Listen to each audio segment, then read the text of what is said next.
thought was possible. I wouldn't have said yes, but with lots of teamwork and lots of other people involved, we are happy to be back on the air in our regular 2 to 6 p.m. time slot. The Gregor Show, as always, is presented by PlayAlberta.ca, your digital home for online gaming excitement, including casino, live dealer, lottery, instance, and sports betting. Sign up today at PlayAlberta.ca. We are live on the radio at Sports 1440, online, sports1440.ca. And I'm very excited about this. We are now live on YouTube and Facebook, the Oilers Nation YouTube page. If you want to see what's happening in studio at any time, click on it. We'll see the link. It's on our website. I'll have it on my Twitter page right on the front very soon. It's very simple. Just Google Oilers Nation YouTube. You'll come right up. And we're going to rock and roll. I see many of the commenters already are in. Big shout out to Mike D, Devin, Rusty, the Reckless Optimist, and everyone else. Thank you so much for joining us. I'm excited about the new endeavor as we combine audio and video. If you're driving around in your vehicle and just this signal isn't exactly what you want, I recommend downloading iHeartRadio or the Stingray app. It'll take you anywhere your car takes you. It's free and it's awesome. If I tell you a little secret, for the last 2 years in my vehicle, I always listen to iHeartRadio, never listen to 1260, just because I'm a little bit anal about the signal. So I want it perfect. And that's what it does. So I am here. Connor Halley is here. Connor, hey, congratulations, dude. Your first full-time daily show number 1. How'd it go? Oh, it's fantastic. Great to talk little fantasy sports with Brandon. And, the response we got was amazing. A lot of fantasy football questions, really putting us to the test to see, how much we do know and how much we can actually help these people early on. And, we had Justin Boone on from The Score. He was fantastic. We're going to keep up the great guests, the experts coming on. A lot of fun. Flew by, Gregor. 1 hour. I don't know if it's enough. I might put in a formal request for 2 hours. I like it. Hey, start with it. Leave them wanting more, Cons. Leave them wanting more. Speaking of more, the text line. Put it in your phone. Save it. It's easy. 833-401-1440. That's the text line. I have one request from you. Put your name on it the first time. And guess what? You'll never have to put a name or your nickname, whatever else you want, ever again.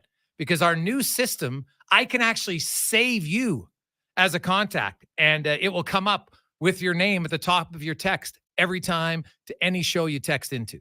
So it'll allow the communication, because let's be honest, it's a lot better if I have a name to put to a text. Some of you got some real witty texts.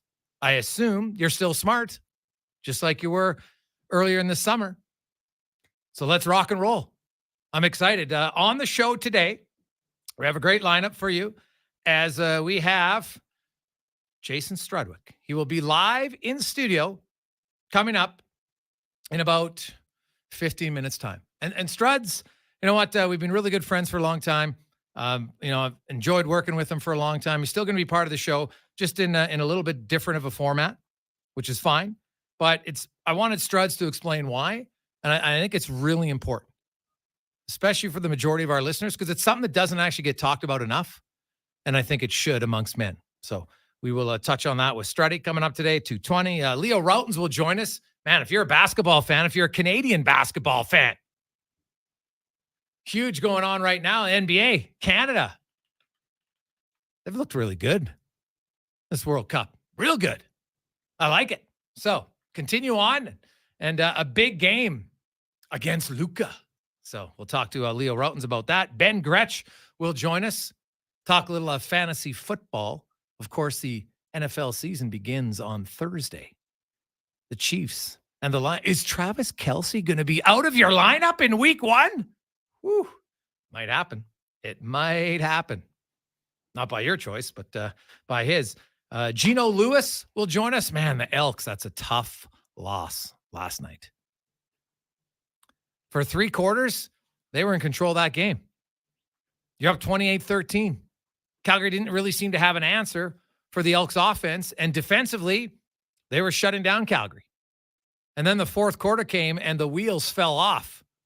Ended up in the ditch. It wasn't good. Wasn't good at all. So we'll talk to Geno about that and Man, it's funny. The Elks had lost 22 in a row at home till they finally got a home win. Deserved. The last 4 games, the Elks have played pretty well. They're 2-2. They easily could have been 4-0 in some of those games. Like, think about it. Against Winnipeg, they were the better team for sure in one half. Now, I get that, hey, Winnipeg was better in the second half. That's fine. But Calgary, they're the better team for 3 quarters, and they lost. So that's a tough one. What did they have? I think Coach Jones with Carius this morning. They got 13 rookies, 23 guys in either their first or second year on the team, and maybe inexperience was a factor. Sean Brown will join us today. He is going to be a regular on the program with us. Co-host, former NHLer, former first-round selection. Jordan Eberle will join us, member of the Seattle Kraken, longtime friend of the show, big golfing fan. So he'll join us about the Kraken as, you know what, the Oilers had their first captain skate today. Training camp isn't until 2 more weeks, and they're still getting together, the entire team. We'll talk about that with Struds, as well as Mark Spector is going to join us today. Spec will be by every day, the Spec Report. Does that mean we're going to bring back Spec's Deck? Woo-hoo. We'll see. We had a lot of fun at Spec's Deck. Connor, I don't think were you around for Spec's Deck?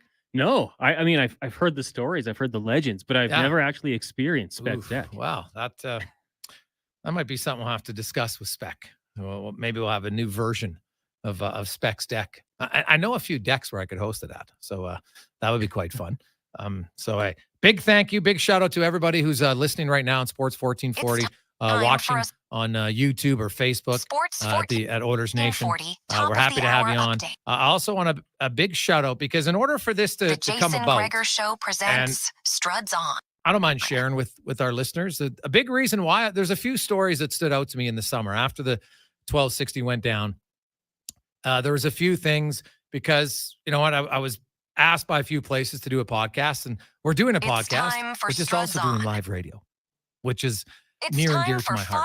And I just think there's something about live radio that people like, the interaction, and there's a few stories. So I was assistant coaching on my son's soccer team this summer, and the last week of June, so we've been off air now for a few weeks, one of the young players came up to me and was like, Coach Jason, I just want to say I miss your show. And he's 9 years old. And I was like, oh, yeah? He's like, yeah, I used to listen to it. I'd get it. My dad would pick me up from school, and me and my brother, and then we'd pick him up from school. His brother's older, and we'd listen. And, like, he's a huge sports fan. And I was like, oh, man, that's awesome. And it kind of reminded me of when I was a kid. And I grew up listening to John Short with my dad in the car, home and away. And so I went over to his father afterwards and just said, hey, you know what? Thanks. How you doing? And his dad said, no, seriously. Like, his older son is 16. And he told me that he said, the conversations that you guys had on the show, whether it be about sports, and sometimes you guys were debating banana bread or whatever it was, he said, I had more conversations with my son because of your guys' show. Because sometimes it's hard. Any parent out there can relate that it's difficult sometimes when your kids are teenagers. They don't always like, how's your day today? Good. Like, they don't necessarily give you a ton. You kind of got to squeeze it out of them. And, you know, just listening to him, you could tell how sports radio, for his interaction with it, really allowed their family to kind of bond. And that's what I said, man, I got to look to find a way if we can probably bring that back. Because I believe that this station is much more than Kevin Carius and Connor Halley and Brandon Davidson and Declan Kruger and Low Tide and myself. It's about a big community from Wetaskiwin to Beaumont to St. Albert, Sherwood Park, Stony Plain, Edmonton, all the people listening online outside of those areas, right? Camrose, you name it. And it unites people because you love sports. We love debating sports. We like talking sports. You like to know what's going on in the sporting world. And that's what we endeavor to do here for for many more years. Susan and Jackie, I worked with Susan before. Stingray has a long-term vision of where the station's going to be. What you hear today is going to evolve and grow. We're going to have sports talk radio 24/7 down the road. It won't be this week, but it's going to be in the very near future. We're going to have more live shows at different times on the weekend and stuff. So this is just step one. So I hope you follow along and, tell all your friends. we have the station for you, the listeners, because I know many of you were missing sports talk radio. I'll be honest, I missed it too. It's nice to have it back. It really is. So thank you for all the messages from people the last few months, just saying how much, they enjoyed the show for the years. And if we weren't coming back, they want to say thanks. That meant a lot. I'll be honest. It meant a lot. And to be able to bring sports talk radio back to the Edmonton area is awesome. And I'm really excited about where we're going to go. I'm excited that I'm able to give guys like Connor and Brandon and Declan an opportunity to grow, just like John Short gave me an opportunity way back in 2001. That's what you need in life. Somebody's got to give you an opportunity, and then it's up to you to crush it. And I have no doubt in my mind that those guys are going to crush it. And also, really important, because without sponsors, this doesn't happen. And there's so many local companies. My existing sponsors, when I told them about my idea, so many of them were like, before I even finished what I was saying, they're like, I'm in. And it was awesome. Because many of them are like you. They're sports fans. And they're like, God, I'm missing the show. I didn't know how much we missed it. And just, listening from 7 a.m. till 6 p.m. It's just like that friend that you don't necessarily see, but you hear and and it works both ways. So we're happy to have you along for the ride. We welcome in a new studio sponsor, Ewell. They're proudly our local electrical distributor. And I like their line. Stay tuned for an electrifying show that'll light up your day. Gotta like the electricians. I love it. So Dave, Carson, and everyone down there at Ewell, Irene, thanks so much for supporting the show and joining us on this fun ride for the next, who knows how many years. But hopefully it's a long, long time. My goal is that Jason Gregor is gone and the station is here for much longer. Connor Halley, Brandon Douglas, those guys are a little bit younger than I. Right, Declan, they can be here for a long, long time. And hopefully you will be here with us throughout the ride. So that's awesome. Awesome. Hey, Greggs, I was picking you up in Calgary this AM. Amazing to have the platform back from GB. I love it. So you can text us 833-401-1440 in our Jiffy Lube text line, in our inbox. Email us, Gregor at sports1440.ca. If you ever need something, you want to send it to us, we'll get back to you. Text line. Email's great if it's kind of maybe a longer message, right? It works a little bit better there. It's hard to save the texts, but I can definitely, I don't delete the emails, right? And if there's anybody out there listening who wants to advertise on our station, you reach me, Gregor at sports1440.ca. We'll get back to you. Love it. So we're going to talk lots of Elks today, Oilers, some basketball, fantasy football. Have you had your draft? I know some of you are doing drafts tonight. Keep in mind, a little note, Cooper Kupp. Oof. Not good news if you're a Cooper Kupp owner in fantasy football. Some pretty ominous words, Connor Halley, from his head coach about how the hamstring just isn't reacting and responding the way they would like. Yeah, certainly scary when a guy's going out to Minnesota to explore second medical opinions. And hey, if you want a fantasy update, a little pick here, maybe Van Jefferson's a guy you go and grab.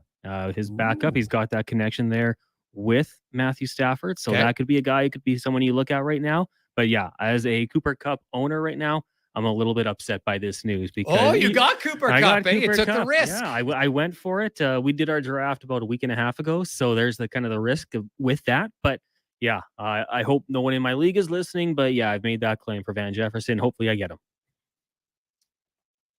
Van Jefferson. All right, geez, you're hoping on the waiver. The season hasn't even begun, and Connor's already on the waiver wire. I love it. I love it. So you're listening to the Jason Gregor Show presented by PlayAlberta.ca. We are live on Sports 1440 online, sports1440.ca. And hey, come see us. If you want to see the show, we are live on YouTube. Just Google Oilers Nation YouTube. It comes right up. And we have a little bit of a challenge that I would love you, for all of our loyal listeners and now soon to be loyal viewers, during the break, go there, click on it, and subscribe to it. My goal is to get 500 subscribers every day this week, if we can. So tell a friend, tell your buddies. And here's the thing. Because if we get to our goal, well, there's a few things at play. They want to get to 20,000. We're currently just over 15. They want to get to 20,000 in a month, which I think is doable. Right? Very doable. Even 250 a day is very doable for that. Then your Remchuck's going to have to wear some costume, which I love. But more importantly, we'll be giving some tickets away to some of the early Oiler games to any of our subscribers on the YouTube channel. So check it out, Oilers Nation YouTube. I'm Jason Gregor alongside Connor Halley. When we return, Jason Strudwick.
Betting. Set a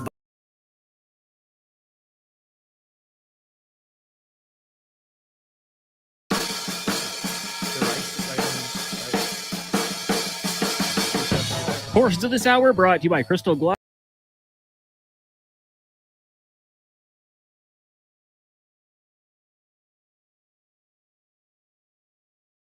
Radio is back. The Jason Gregor Show on Sports 1440. Presented by PlayAlberta.ca, Alberta's only regulated online gambling website.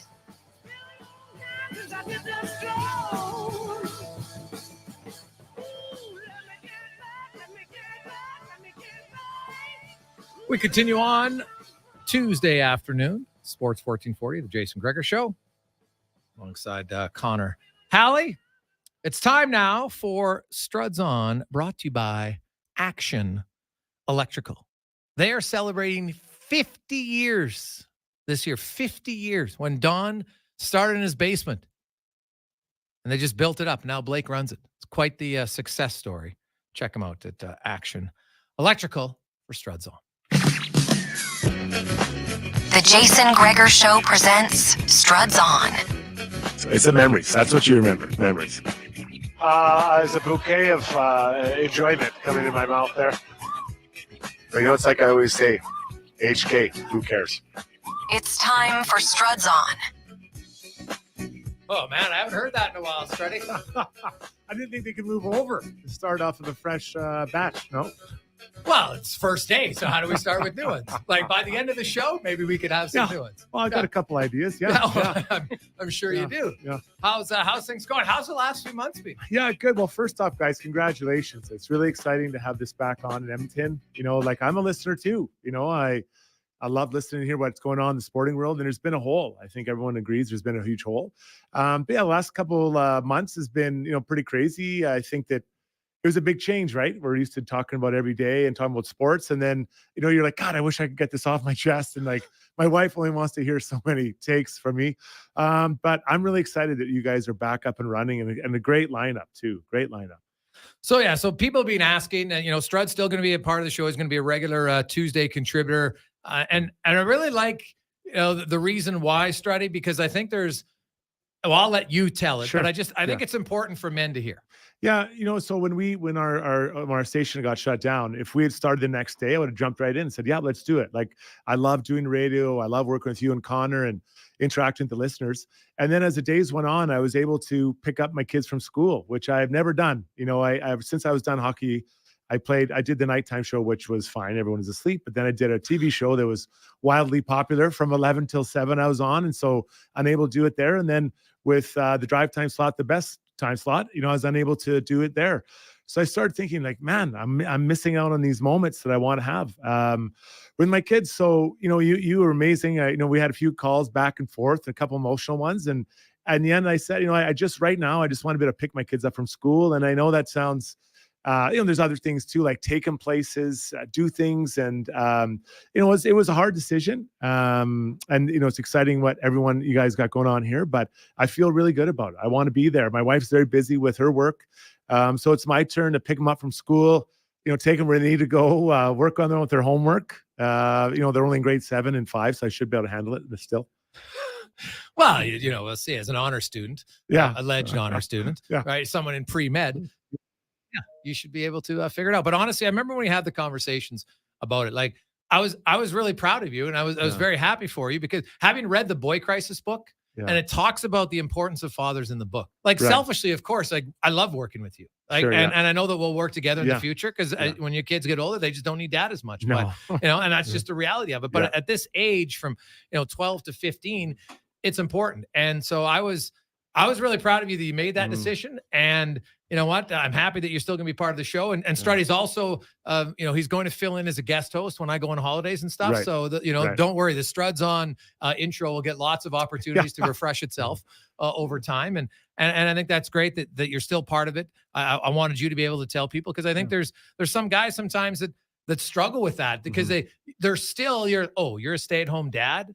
Right? Mm-hmm. Stay-at-home moms, that's one of the hardest jobs ever. Mm-hmm. And they're applauded for it. And when someone says, oh, you're a stay-at-home dad, there's still geez, what are you doing? And I think it's kind of a joke. I think it's very, two-faced. So I love the fact that, obviously you're still working. I know you do things, but your priority is to be the guy who's going to be there cooking dinner, because your wife's now running her business. That's awesome. It was. And but these don't, this didn't come overnight. And if I hadn't had if we hadn't had the break, they're not by choice, we might never have discovered this. So here I am, and I feel really good about it. I still want to work, still going to be busy, doing a lot of different stuff, but just a little bit different schedule. So yeah, I'm really excited about it. My kids, they think it's great. They might not think it's so great in 2 months when I'm like, let's get that homework done. And I'll be all excited because I've been waiting for them all day. But this is, it's a new, it's a pause, I think, in what I had planned. Yeah. Now, so we'll get to some sports stuff. We're happy to have you on every Tuesday and then filling in as a guest coach, which is going to be great. The Oilers had their captain skate today. Now, you played for a long time, and I know that things are different. I've never seen an entire team in town 2 weeks before training camp. Like I talked to a few of the players in the offseason, just ran into inadvertently at different places. And like that loss to Vegas, man, it kind of like opened their eyes of how close they were. Yet guess what? Now you're still really far away. And what do you make of that? What do you think the message is for a team being here 2 weeks before camp? Well, I think the message is that it's all business. Like we're here to win, and I think that as you get better and better as a team, like, so you start out where you're a non-playoff team, it's hard to get the playoffs. When you get there, then once you're kind of a playoff team, unless things really get screwed up, you're kind of a playoff team. But then you get into the top 10, and then maybe the Oilers are in the top 5 now. To be number one, you have to do everything right. You have to do everything perfect. So the Oilers got to find a way now to maximize everything they can. So I think bringing everyone together early, I think it'll help maybe guys like a Connor Brown get settled and kind of get his legs underneath him. He hasn't played for quite a bit. Maybe Dylan Holloway gets a little more juice in that situation, or the new players coming in. And then the message clear from your captain: we are here to win. That is all that matters. There's nothing else. We're here to win this year and get ready for this season. So I love the message it sends. And it's I wouldn't say it's not subtle, but it's very clear as to what the goal is from the leadership group. The main thing that I'll be looking for this year for the Edmonton Oilers is the thing that I felt has been their Achilles heel for the last few years. Scoring goals, non-issue. And in fact, since Jay Woodcroft came here, winning games isn't an issue. The Oilers have the second most regular season wins under Woodcroft. Only Boston has more, and they just had a record-setting season. The issue for the Oilers is easy goals against. And we saw it early last season. They eliminated it for down the stretch, but then it reared its ugly head again, especially in the Vegas series in the second periods of game 5 and 6. And I think that cost them the series. Like 3 goals in each one of those periods, 3 goals in a buck and a half in game 5. Like that was game over. And I'll be watching early and that doesn't mean that they're never going to have, quote, a gift goal or an easy goal. Of course they happen. But it was almost like every game or every second game occurrence. And it comes down to, and you've talked about this a lot, Struddy, is you don't have to win every shift. Sometimes breaking even is okay. Yeah, and understanding, the game situation, the time of the game, where's the momentum going?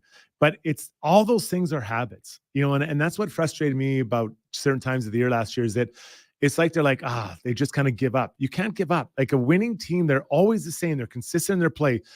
An example, look at the Oilers' power play. I'd say that's pretty much consistent all year long about their intensity and their attention to detail. Can we say that about the group as a whole playing D? I don't think you can. And I don't think we go through, Greg's, and say it's these 3 players or these 2 players or the goalie. I think everyone had their moments of, those mind cramps that screwed them over. So I think that the message it comes from the coach, but it's got to come from Connor, Leon, Darnell, and then maybe, Nooch, whoever else you consider a leadership core. Guys, we practice defense hard because it's not scoring. How many more points does Connor have to get? If Connor gets another 30 points, does that guarantee him a Stanley Cup? I don't think it does. I think it's the other way. You got to look at everyone, including Connor, how you defend, because you don't until that moment. So let's go back to game 5. You mentioned the 3 goals and like whatever it was. If they get 1 scored on, okay. And now, okay, guys, that's it. Now we're going to weather this storm. You get 2, that's pretty hard. 3, game over. And quite honestly, Greg's series over. Yeah. Well, and then in game 6, same thing. They dominate the first period. They're leading. They give up 3 goals in the second period. And so the middle stanza was definitely their Achilles heel. Now, before we let you go, because we won't have as many opportunities to discuss this, although we will every Tuesday. Connor Halley had his first show today, so big congratulations to him. He's already searching the waiver wire, though. It's Cooper Cup. So what's your ex now? Are the Giants, what are they going to be 13-4? Like where are you going with your Giants this year? I think that I'm very optimistic about this team. I think that getting to 500 would be a good one. I think they've got in a tough division, right? You look at obviously the Eagles. I can't believe I just said that, but you got also the Cowboys. They're going to be tough. But I think if they can get to 500, it'd be good. But they have way more talent, right? They have a lot more talent. And then Danny Dimes got to throw some touchdowns. I think that's the thing I'm looking for. So I think 500, because last year, they made the playoffs and got a playoff win. So you're calling 9-8? Is that what you're saying? 9, 8, 9, and 8, 8, 9, somewhere in there. I think that's reasonable expectations. I do. You're locked. Like 2 years ago, the Giants were making the playoffs, and Ed Hervey I know. almost tripped on the way out of the studio. He never with that talked to one. me since then. But you look at like their first couple games, like they've got some tough games coming up, right? Like 49ers. I know Bosa's out, but they've got like the first 4 or 5 games. Now, are to be tough. honest, I haven't even looked at the Giants schedule, but I'll Oh, take your what? word for it. What do you mean, you guys? No, I haven't I'm looked at the Giants schedule. You've been on the air for 40 minutes and you're ready to lose no, it. And you I know. got trapped? I'm just like, what are the Giants? Are they in the league? What league are they in? Oh, They get God, relegated yet? Yeah. It's a Premier Division. What's happening? So no, it's fun. Now the Elks. Before I let you go, man, they're 15 minutes away from being on a 3-game winning streak and looking really good. Like Trey Ford is dynamic. Yeah. There's no question about that. It's exciting. But the fourth quarter, it's like all their confidence and all their aggressiveness just seemed to evaporate. Mhm. It was very odd. I think it's confidence, obviously, believing in yourselves. But I believe, Greg, if you go back to even 4 games ago, weren't they leading that one as well? Against They lost Winnipeg, it? yeah. So that's arguably 4 games they should have won. Yeah. Well, 2 they did win. But that one last night really hurts because you're in complete control of it and give up. What was it like? Field goal, touchdown, or something like that. It was crazy by Calgary. So I think it's a little bit of confidence, maybe a little bit of lack of skill, in some areas where their guys are being asked to do too much and there's holes in this lineup. But at least they're starting to get it going in the right direction. Because losing is just, there's nothing worse. You feel sick about it. Oh. You don't feel like people think you leave the stadium, you feel good about yourself. Like you don't, you just, it's on you all the time. So fun. What is it? Saturday night, 8:00. That'd be a fun one to be at. Cause that'll be a big one for the Elks get back into it. Oh, it's a huge game on Saturday. My son, that's how big of a game I know it is. Cause my son was like, Dad, can we go to the game? I love it. Yeah. Like 5:00 on Saturday, the weather should be pretty good. It's a perfect day for football. I'm looking forward to that. One other question for you before we let you go, Strutty. Have you done how many fantasy drafts are you in this year? 2, and I got 1 tonight. But I'd say I was uncomfortable with all my picks is an understatement. Now I think I'm at that point where I'm second guessing myself. I haven't won for a couple of years. I know you haven't won. So you're going in with no confidence? Well, my choices, I had the first pick. So I had a first pick in a keeper draft, and I didn't really want the first pick. You want in a keeper draft, I think middle of the first round. Yeah. Now you got the first pick because you finished last? No, random. Oh, you guys just do a random draw? So other people kept. So all the guys I wanted, like Justin Jefferson, all those guys, I took Christian McCaffrey, who I think is probably going to get injured. Was but I had no Eckler choice. available? No. Okay. No. So that's the problem. So I really took a guy like what was in most drafts. What was he? 5th or 6th overall? I didn't take him 1st overall. So I got wasted. But there's keeper. Who are your keepers? Well, I kept Amari Cooper. He was my 8th rounder a couple of years ago. So you got to keep one player? Yeah. So I kept a guy who's like, I think Amari Cooper's probably what, a 2nd or 3rd rounder, maybe in most leagues, 4th rounders. I got pretty good value there. That's good value for but sure. when you have a first pick and there's no one that's really worth a first pick, you don't want the first pick. I think. So you want the 5th. Why didn't you try to trade down then? Negotiate. Where's your GM skills? No one wanted to trade. I fleece them. Yeah, but you're the guy. Yeah. See, Strutty would have said, "Hey, I'll trade you the 1st for the 2nd and the 3rd." That's what Strutty would say. And guys, I can't believe no one's accepting this trade. Trying to make a deal that works for everybody. It's not easy. So no, it's odd. And I got another one tonight. I took Jared Goff as a quarterback. I don't know how that rubs the fantasy people. Late pick though. Late. I like him. I think he can put points up. I got the big hair man out of Jacksonville. Okay, yeah. And Joe Burrow. So yeah. I like my quarterback depth. Those are solid. But now remember, I made our draft where we have.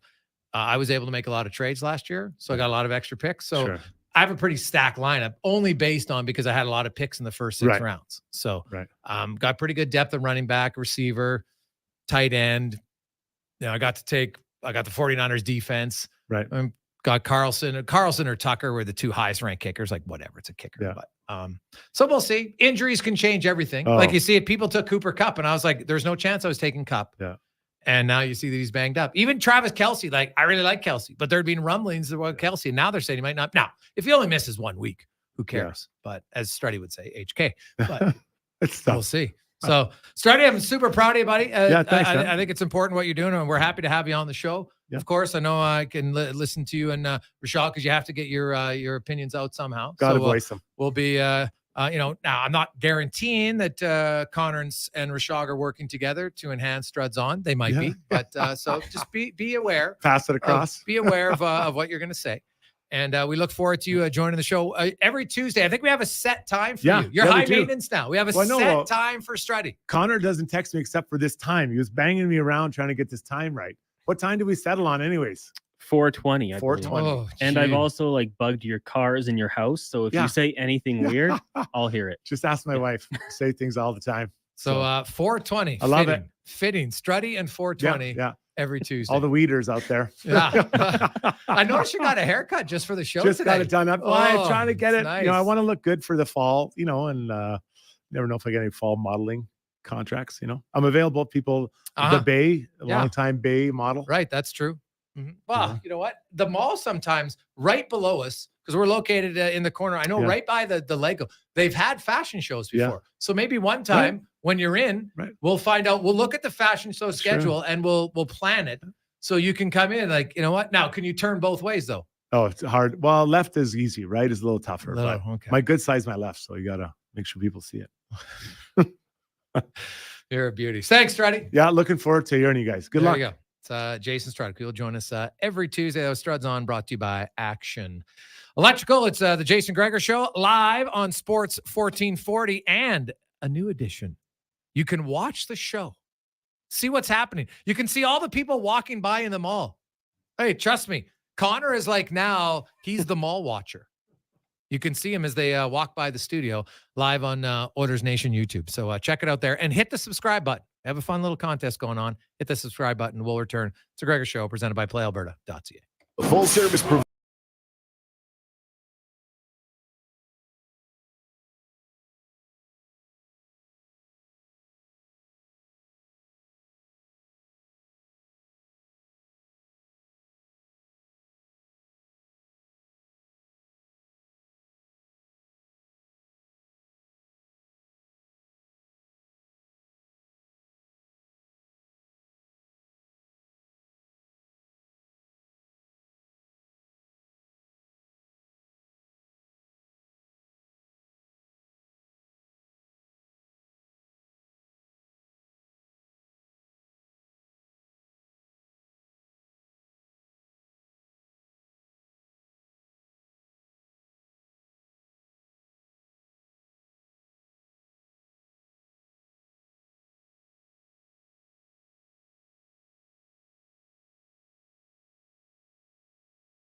Sports Radio is back. The Jason Gregor Show on Sports 1440. Presented by PlayAlberta.ca, Alberta's only regulated online gambling website.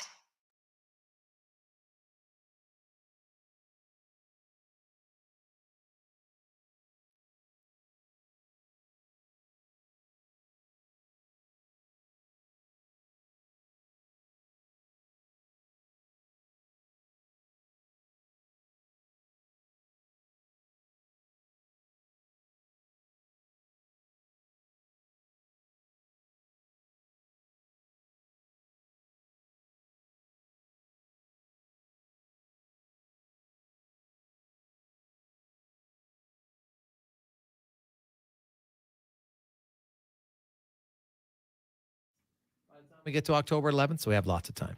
And anybody who subscribes, you will have a chance to win some tickets to some games in October, which will be nice. You can text us at 10 12 60 in our Jiffy Lube inbox. Actually, there you go. I knew it would only do one time. That's the only time I will screw up the text line.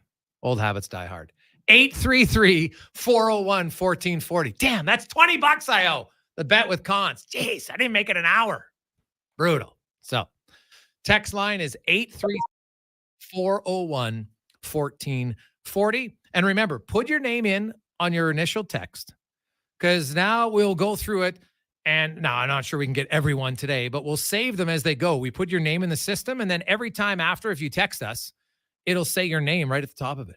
So you don't have to put in your name. I'll know who it's from. It's unbelievable. Like this one. Hey, Jason, congrats to you, your partners, other hosts, sponsors, and co-work for getting Sports 1440 on the air. All your listeners, old and new, are very grateful that we have Sports Talk Radio back. Glad that Strutty will be part of it too. Best wishes to all from Old Man River Rob. It's a good handle, Rob. I definitely won't forget it. I like it. Now, the text line wouldn't be complete without this. Trade Nurse now. He sucks, Gregor. Stop lying. The greatest part about that text is I don't even think I mentioned Darnell Nurse in the first 40 minutes of the show. But hey, you know what? Now we know we're good. This is awesome. Hey guys, this is Colin, short-time listener, first-time texter. There you go. I like it, Colin. You're in the system now. You're in. You're part of the show. I like it. We also have the text line. Also, what's great, and this is new to me, is we have the YouTube live chat line where you feel free to chime in on that. People wondering where the Brass Bonanza is. Hey, Brass Bonanza? That's Positive Friday, boys and girls. And oh, trust me, it's coming. How could you not? The Brass Bonanza puts myself in a good mood. It puts everyone in a good mood. If you're having a bad day, it doesn't matter. Get the brass going. I like it. Hey, guys, thanks for bringing Sports Talk Radio back. I'm jacked. My day was completely dark without it. Now to football. What do you think the Elks are going to do? Is Jones good as gone? Thanks, Pete. Well, Pete, thank you for joining us again. We appreciate your loyalty. It's a good question. It was interesting, so the Elks the last few games have played better. But again, when you'd lost 22 consecutive home games, when you started the season 0-9, it was pretty hard to get worse, right? The biggest question I have for Coach Jones at the end of the year would be, why did it take so long to change your OC and to start Trey Ford? Right? Those would be my first questions. And I'd be curious what his answer would be. Because I felt for the longest time that he was too loyal to McAdoo. Like, loyalty is a great thing to have as long as it doesn't blind you. But to me, that was an issue that had needs to be addressed. And when you look at Trey Ford, now Trey Ford's by far a perfect quarterback. Right? Like, the guy's barely played. When you consider snaps and throws, like, I think what we see from Trey Ford now, and if he gets continual reps, that this is a guy in 3 years. Like, I know Chris Jones on the broadcast compared him to Doug Flutie, and scrambling 100%, but not the thrower. Like, Doug Flutie threw for 6,000 yards. He threw for 5,000 yards consistently. Right? Like, it's great to have a quarterback that can scramble and make those plays. But in the CFL, you still need to be a passer. No question about it. You got to be able to pass. And those are the things that, to me, if you look at the evolution of Trey Ford, and I'm not saying he's a bad passer, he'll just become a little bit more comfortable in the pocket and hold in there that half second longer here or there, and then want to chuck it. I think that's going to be the difference in the evolution for Trey Ford. But it's hard not to be excited for him if you're a fan of the green and gold. Like, it was pretty dark there. 22 consecutive home losses, 9 losses.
Guests that we will outline over the coming days. I'm really looking forward to it. It's going to be awesome. We have Leo Routens, Ben Gretsch coming up later on. Gino Lewis will join us, talk about that tough loss for the green and gold.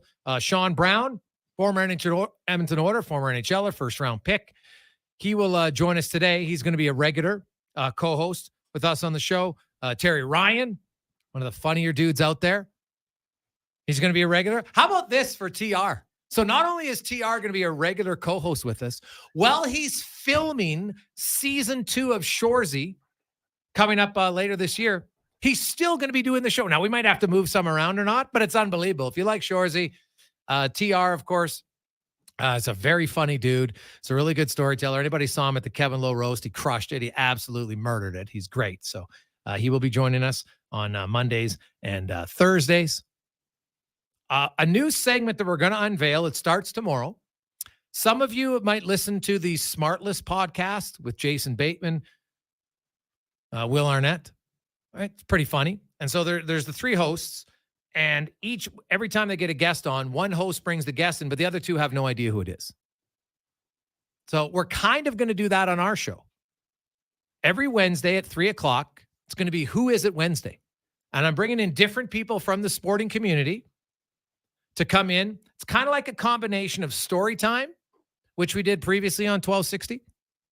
Right? We get in and tell stories. It's not just going to be about, hey, what's happening with the power play here or there. It's going to be more of a broader, long-form interview. And I'm quite excited about it. Our first guest is actually the first few have all been lined up. I'm excited about this. I think the audience is really going to like it, based on all the feedback that I've received of people that kind of know they like it when we dig deep with a guest. So we will we'll do that starting tomorrow at 3:00 will be our first Who Is It. Now, I'll give you tips and hints in the first hour, and we'll see if you can decipher who is going to be the guest for that day. Greg's, welcome back. So good to hear you again. Thanks from Oil fan Chris. Guys, it's so nice to have the boys back in the air and bringing sports talk back. There's a massive hole when you guys were unceremoniously cut from the airways. My drive to work and back home is full again. I've been listening since 7 a.m. using the iHeart Radio app, and the signal is crystal clear. Let's go Oil, go Elks. Let's go Sports Talk Radio and 1440. Hoping you have some F1 talk as well from Pierre in Beaumont. Pierre, you know it. We will have that. We have Livingston joining us every Thursday again in the Racing Report, brought to you by Cantork. I'll have lots more F1. Although, like right now, it's like a record-breaking season for Max Verstappen. He's won 10 in a row. No one's ever done that. And he's done it in pretty dominant fashion. Like he's never really even been tested that much this year. He's just dominant. And it's kind of boring, to be honest, unless you're a Red Bull fan. If you're a Red Bull fan, you're like, this is amazing. And you know what? We've had a lot of F1 people say, hey, I'm an F1 fan. You don't see this type of domination very often. So it's good to see. If you're a Red Bull fan, it's probably not good to see if you're a fan of Ferrari or Mercedes or really any other teams, right? It's just not, it's not there. So congratulations, Gregor. Thanks for bringing Sports Talk Radio. First time texter from the G-Man. All right, the G-Man. You are in the system, G-Man. We like it. Put him in. I might have to show a video of our screen somehow because I'm going to love this interaction with the text line in our Jiffy Lube inbox moving forward. Just because you put your name in once, we save it. Now we have it. You don't have to worry about doing it every time. I understand that was probably annoying. But now I save it in. If I go back and click on it, guess what? Your name comes up. Super easy. So I like it. Hey, guys, I'm excited to have you guys back for my drive home in Winnipeg. Makes me feel like I'm back home in Edmonton. From Dave in the 204. That's what's wonderful about technology today. If you're a Edmontonian, an area person at heart, maybe you grew up in St. Albert, Sherwood Park, on the rough streets of Leduc, right? In Beaumont, maybe you're Millet, right? Wetaskiwin, Spruce, Stony Plain, wherever, Redwater. Too bad Stratty's not here. We could give him a whole quiz on the Alberta towns that, through iHeartRadio, or you're watching on Oilers Nation YouTube or listening online, sports1440.ca. You can connect to the show. And that's awesome. It's what we like. And that's what we want to build and continue on because the show with sponsors and listeners, it's all kind of a unique family and we're happy to bring it back. Let's get to the Con Man and a Sports Center update brought to you by Legacy Heating and cooling, where the rates never change. No overtime charges. Furnace repair and maintenance. Never will you have overtime, even if it's late at night. That's how you build a legacy at legacyheating.ca. It's time for a sport.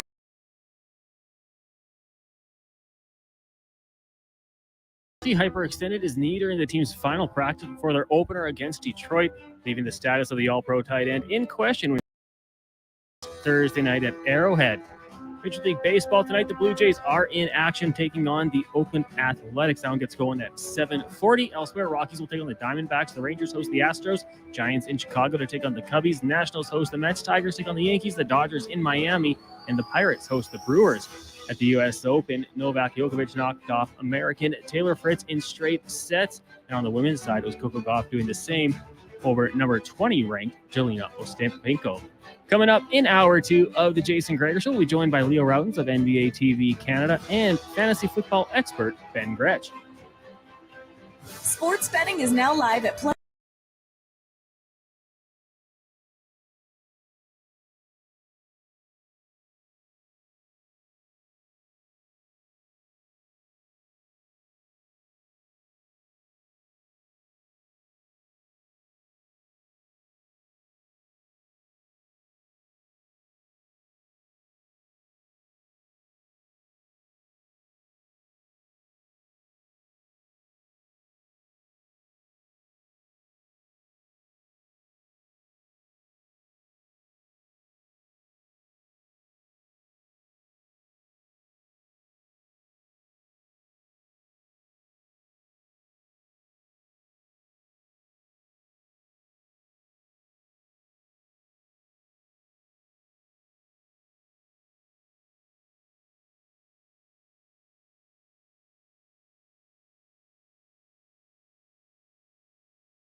On their 50-year history of supporting Alberta's construction industry with their line of special edition blackout excavators, visit jaffamachinery.com for all the details.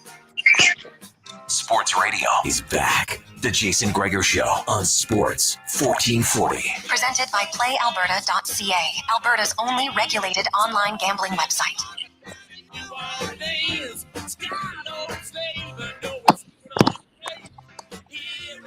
Welcome back. Tuesday edition of the Jason Gregor Show on Sports. Oh, shit. What happened?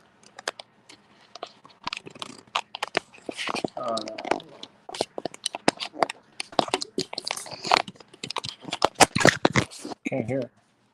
Really? Cancel. I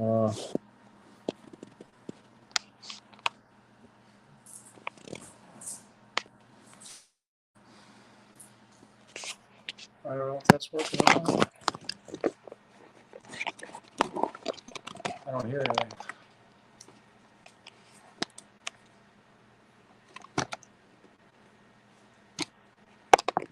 I don't hear anything. Do you? No, I did before, but not now. I don't know what's going on.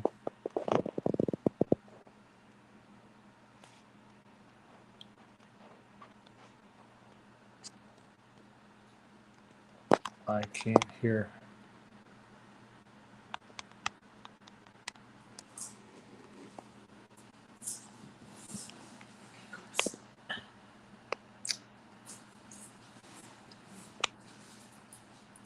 I can't hear.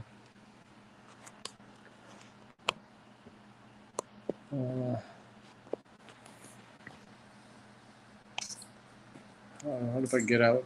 I'm going to leave and come back in. Yeah, it's probably a good idea. Leave. Close.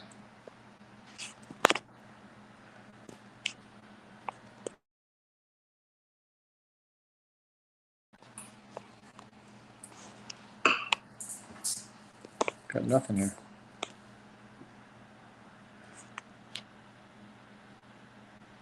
Can't hear nothing. That's weird.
Wait.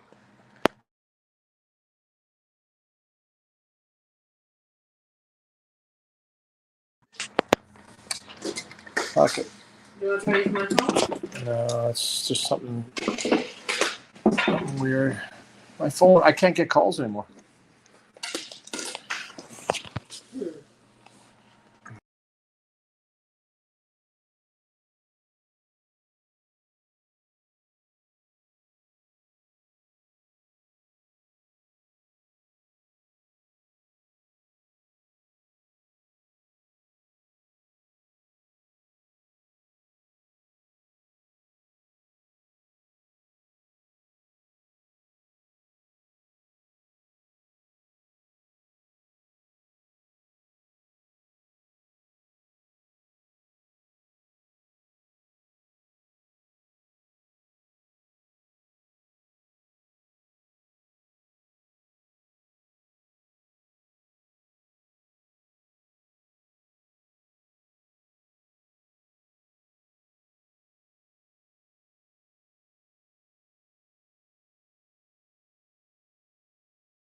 They're little kids.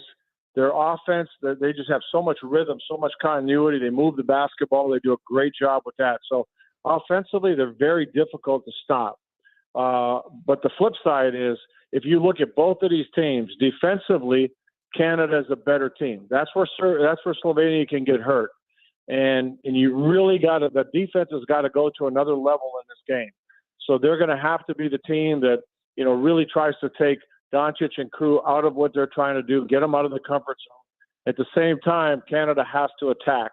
They have to be extremely aggressive because Slovenia is just not that good a defensive team. So the only difference now when you talk about FIBA basketball is that, the rules are so much different in the NBA.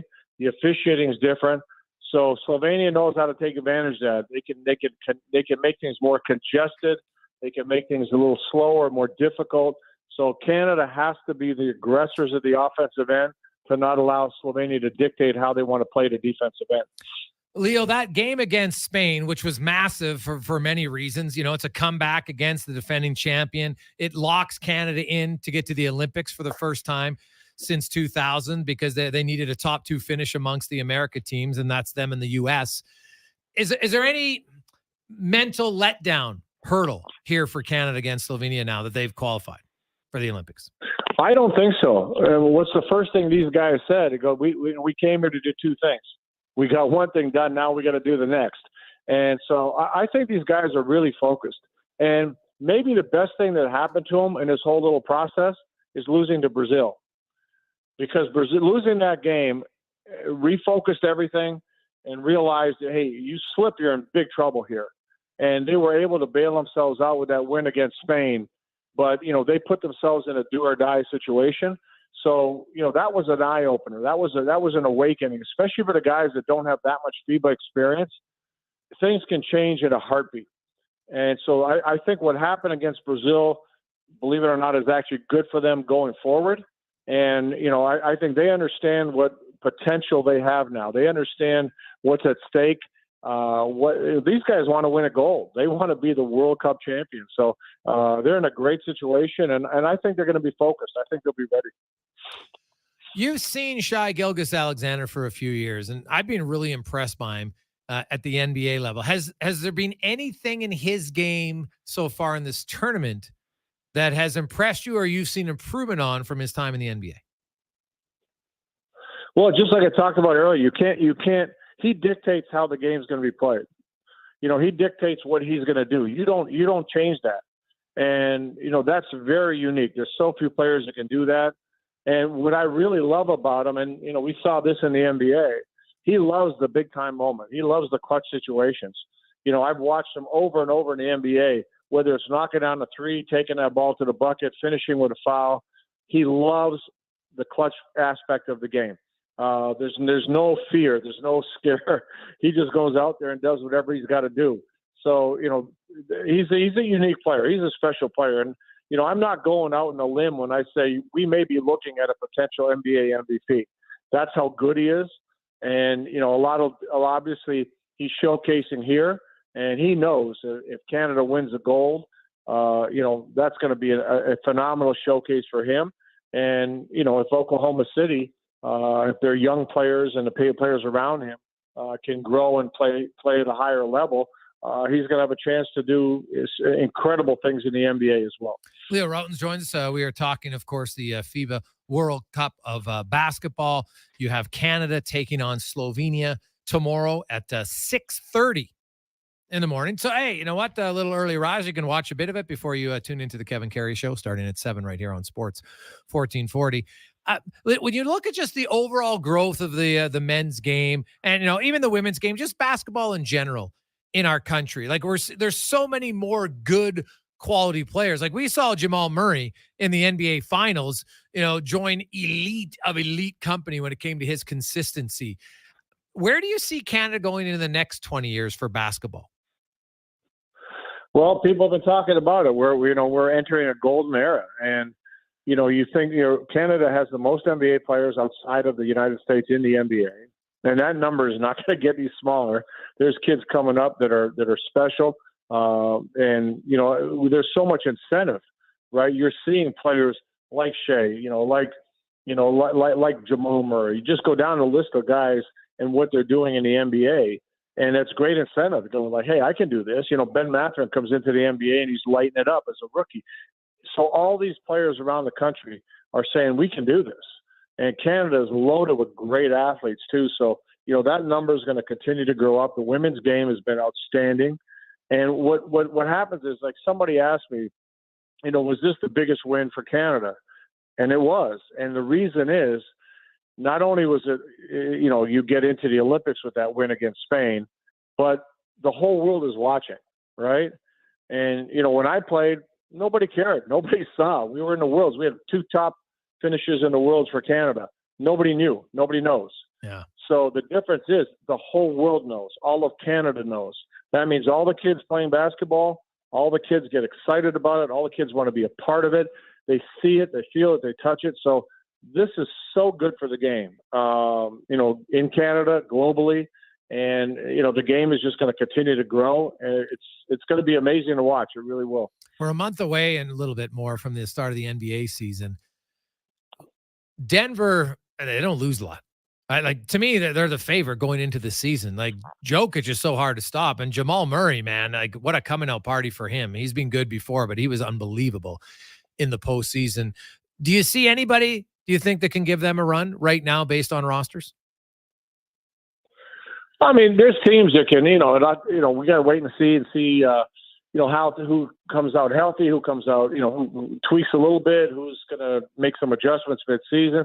There's teams that can push them. There's no question about it, but you have to say that right up front, they are the front runners. And the question is, a lot of people are saying, okay, it'd be nice to have Jamal Murray playing for Canada. It'd be nice to have Jokic playing for Serbia. But you know what? They just finished an incredibly long season, and they're gonna try to repeat. They're gonna try to go after it again. If you were doing the World Cup and then you've got to do an Olympics next year, that's a lot. That's a lot on your body. That's 2 years of nonstop basketball. So I think the decisions they made for their pro careers, were really, really good, and that's going to give them a better opportunity to be fresh and go into this season. But, they got a great coach in Mike Malone. Jokic is just a special player. Everybody talks about 7-footer shooting threes, right? Hey, you got to shoot, got to step out and shoot. I'm all for that. But what bothers me is 7-footers forget the 7-footers. I don't need a 7-footer standing outside the 3-point line all game. I need a 7-footer that can dominate the game inside, and Jokic can do both. He can step outside, knock down a crazy three with a hand in his face, or he can score efficiently over and over inside and dominate the game that way. So when you got a guy that can do both of those things and see the floor like a point guard, you're hard to beat. And Jamal Murray is just an unbelievable compliment. Just watching those two guys play with each other is great. So, yeah, right off the top, if you're going to there's teams that are going to be able to push, but you got to say they're the front runners for sure. Leo, always great to have you on the show. We look forward to talking to you. Enjoy the game tomorrow, and thanks for sticking with us. And the next time we'll have all of the digital stuff sorted out. We appreciate your time. Sounds great. Have a good one. It's Leo Routens from NBA TV Canada. Of course, Canada, Slovenia, tomorrow morning, 6:30, quarterfinals in the FIBA World Cup men's basketball. Canada has already qualified for the Olympics. They had to be top 2 of the Americas, and that's them and the U.S., and right now, if both of those 2 teams win out, they would meet in the final. So that'd be kind of special. Canada's look good, man. You know what? If it's a little too early for you, record it. You won't be disappointed. The present of Canada's future, the present of Canada's basketball is good. The future is going to look even better. 3:18. It is the Jason Gregor Show, presented by PlayAlberta.ca. We are live on Sports 1440. It's our first day on the air. We've survived. We've been on for over 8 hours. A few minor little glitches, but overall, pretty happy. Pretty happy with how day one has gone, and even more happy that you have elected to listen to us, to tune in. All the positive comments on social media. It's wonderful to see, so thank you very much for that.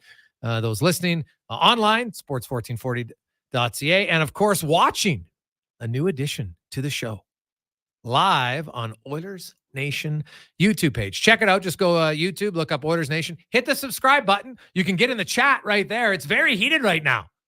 Lots of stuff there. I like this. Kurt's wondering, I can't wait to see what Brownlee's headset will look like. Oh, do they make one big enough for the old Bison head? Oh, I love it. It's a good question, man.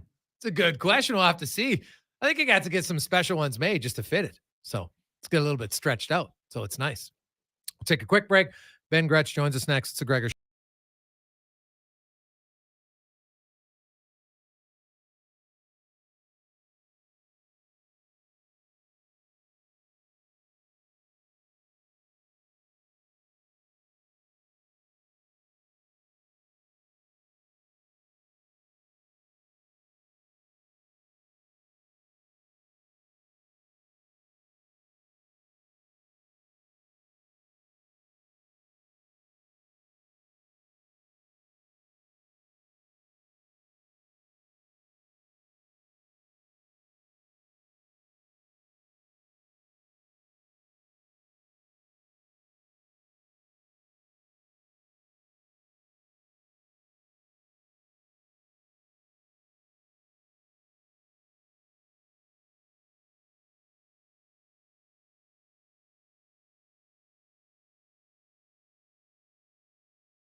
Professionals build, protect, and enjoy their wealth. Earn more now and call Roger and his team at 780-998-4119.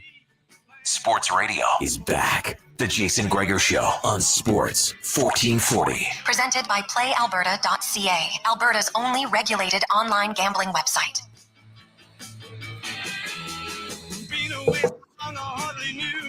We continue on Edmonton Sports home station, Sports 1440. Jason Gregor, Connor Halley with you. It's our first day on the air. Been a lot of work. Lots of people behind the scenes getting everything up and running. Big shout out to Talia Remchuk, who is here overseeing all the digital stuff, along with Declan, and of course Con's running the board. And there's been a lot of people that have allowed us to get on air today. And guys like Connor and Brandon and Declan did tons of work just getting everything set up here before today. So I want to give those guys a huge shout out. Of course, it's the Gregor Show presented by PlayAlberta.ca. And welcome in. We have a new studio sponsor, Ewell, your local electrical distributor. Dave Carson and the gang down there did a fantastic job. Great company. I would look for them if you need all sorts of electrical stuff. They got everything. Everything. And they are, I'm telling you, huge sports fans. They're huge sports fans. So maybe if I'll mention a little bit of sports talk, you probably get a little bit better of a deal there. Who knows? Check it out at UL. Now, it is Tuesday. The NFL season begins in 2 days. Many of you are still doing drafts tonight, which might be a good thing considering some of the injury news we got today. It's time now for our fantasy report brought to you by Nex Gen Transportation, heavy haul transport provider, 100% locally owned and operated, and they do a ton in the community, sponsoring teams and charitable events. It's nextgentransportation.com. As we welcome in Ben Gretsch, fantasy football analyst. Ben, welcome back to the show, my man. How you doing? Good to be back. How you doing? Hey, I'm excellent, man. I want to talk about a few things right now. I guess let's get to the news of the day. Obviously, Cooper Kupp. Now, we kind of knew, this was an issue. But it's become a bigger issue now. Like, how serious do you think this is? Like, and how far down do you think this will drop him in drafts? I mean, Kupp's the hamstring. You said the big news today. We have a hyperextended knee on Travis Kelce now. We've had a lot of these early injury reports that have been, big. Those guys were both top 7-ish draft picks going into the season this year. Kupp, I have a hard time taking him in rounds 1 or 2. I think when you start to get into round 3, you can consider it. The reporting on it is a little bit concerning. It sounds like they don't really know the root cause of this hamstring issue. They don't know if it's going to recur. We know that obviously hamstring issues can be lingering. He's an older receiver. So I really love his scoring potential. The only reason I'd really even take the risk at all is because he's a guy who, 2 years ago basically had the best receiver season we've ever seen. Last year was scoring pretty much on par with that through 8 games, and then he gets hurt. You're talking about a guy that over 30 games now, since Matthew Stafford came to the Rams, has been just absolutely legendary in terms of his receiving production. It's been, elite running back, comparable. And so you don't see that kind of ceiling. At the same time, the hamstring stuff is really scary. I always tell people with stuff like this, I'm not a doctor. It's a risk, management question. Do you want to take the risk? The ceiling is certainly there. For me, it's probably the 3rd round where I would maybe take the risk. Now, Ben Gretsch joins us, so you can follow him on X at yards_per_Gretsch. It's a really good handle, by the way. I love that handle. Now, you mentioned Travis Kelce. So you look at history when it comes to hyperextended knees. Now, that guy is obviously, every athlete's different in what they can handle or not, but it's week 1. It's 2 days. If you're the Chiefs, do you even risk it? Oh, I think they're probably going to sit him, but it does sound like it's not going to be a long-term issue. So he's one that I think you drop if you're still drafting tonight, if you're drafting tomorrow before the Thursday night game. I think you drop him less than you would drop Kupp. I don't think he's a 3rd round pick like I was just saying for Kupp. It doesn't sound major. It did just happen in practice today. But yes, I think you're right. I think they're probably going to sit him for the Thursday night opener. It's too quick of a turnaround. So what would that mean for, who's taking over the receptions in KC with him gone? It's so tricky because they kept 7 receivers, one of the only teams in the league to do so. We don't really know. And they were an interesting offense last year where they did some different packages. They did some different things with different players. We don't really know who's going to play a ton. Sky Moore is the guy, this is the year 2 guy, didn't do a lot last year, that they've talked up all camp and they've said pretty clearly is going to run a lot of routes and kind of be in the Juju Smith-Schuster role. Juju is now in New England. So you're going to see him run out of the slot and run a lot of routes. Marquez Valdes-Scantling's the other guy. But neither of those guys really have a super long track record of production. They've talked about having packages for rookie Rashee Rice and second-year guy Justin Ross, who missed all of last year with an injury. Those are 2 guys that we don't know a ton about. The wild card is Kadarius Toney, who missed most of the preseason, but is going to play and is healthy. And he's the one that probably has the most upside overall, but probably also a limited routes kind of guy. So with these 7 receivers, they also have Justin Watson, who they'll use, and Richie James, who's a return man and will be active. Probably at least one of the 7 receivers will be inactive, but I think you're going to see a rotation. You're going to see all of those guys that are active run some routes.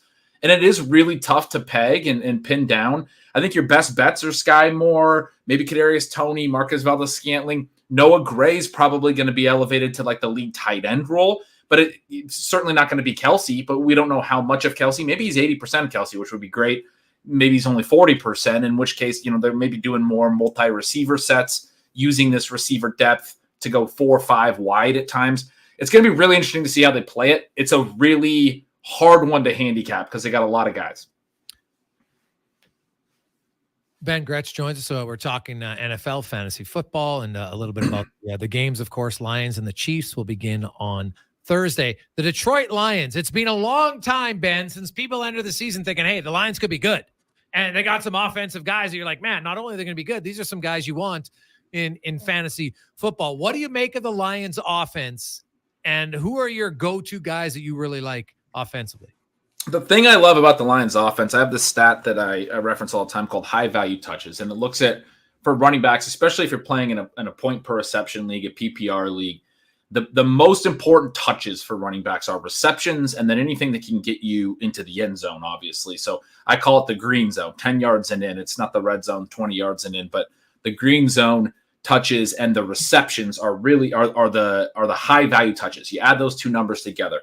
The Lions, the last couple of years have been fantastic at generating these high value touches for the running back on a team level. And it tends to be a good stat to look at from the team level. So last year, not David Montgomery, he takes over for Jamal Williams, but Jamal Williams was the guy who led the NFL in green zone rushes, and he led all running backs by 16. He had 45 rushes in the green zone. The next highest number was 29. So he also led the NFL in touchdowns, rushing touchdowns, which is because of all that work in close. And then you also had, obviously DeAndre Swift gets banged up last year, but you go back a couple of years, he's up there in the league leaders in receptions because Jared Goff isn't a very mobile quarterback.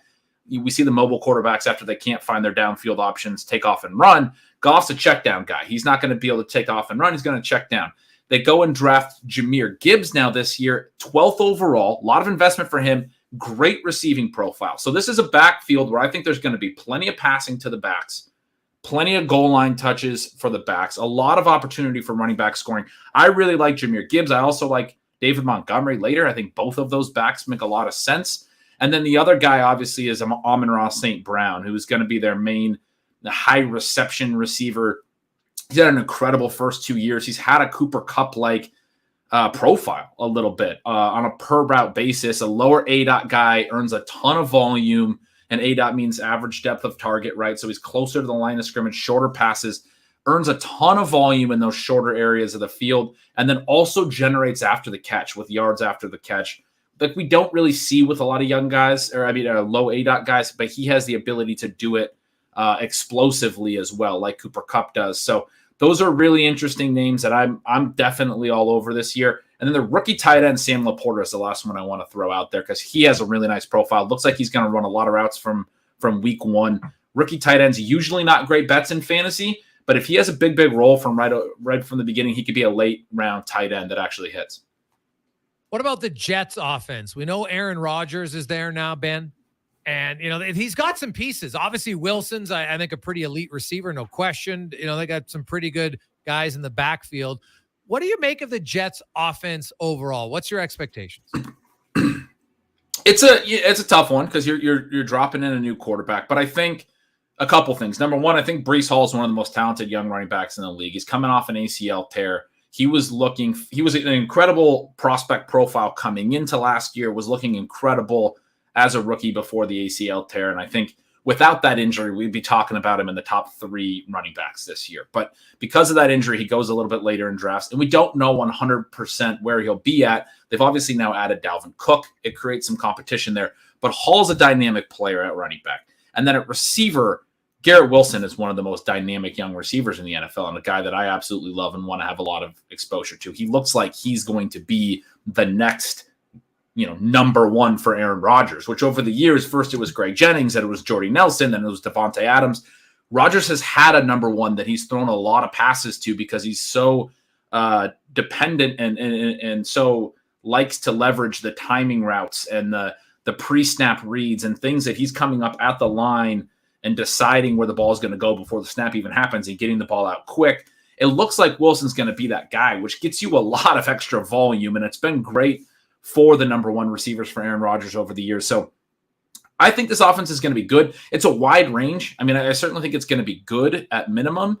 I think there's potential for Aaron Rodgers to really try to kind of stick it to the league a little bit like when Tom Brady went down to Tampa and just immediately started producing at a really high level, throwing at a really aggressive clip. It wouldn't be that surprising if we see Rodgers' stats tick up, frankly, as he kind of tries to show that he still has a little bit in the tank. It would really benefit, I think, Garrett Wilson the most, and it would also be really beneficial for the young running back Breece Hall, who's a guy to kind of track early in the year and expect to really break out in the second half as he gets more comfortable with that ACL. Ben Gretz joins us. If you play fantasy football and you're not following him on Twitter, I don't know what you're doing. It's an unbelievable follow, and he has a great handle, yards per Gretch, Gretch.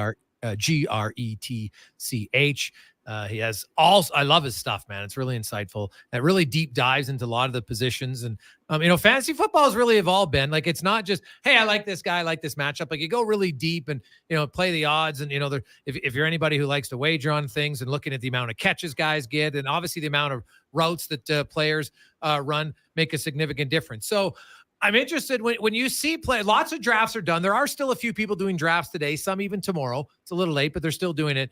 When you look at the overall ADP of lots of guys, who are some of the guys that you have that you think, man, lots of people like them more than they're actually going to deliver? Who got rated a little too high in your overall ADPs that you saw in drafts overall? I often have a hard time with certain types of running backs, aging running backs that haven't shown to be very efficient in recent years. Derrick Henry, the last couple of years, hasn't been as good on kind of a per touch basis as he was in his prime 3 and 4 years ago. Still really love the player. I think he's going to be great early in the season, but he's a guy that I've been fading in the early parts of drafts. You go a little bit further down, Joe Mixon is one that I think is going to be used a little bit less in Cincinnati this year. They asked him to take a pay cut.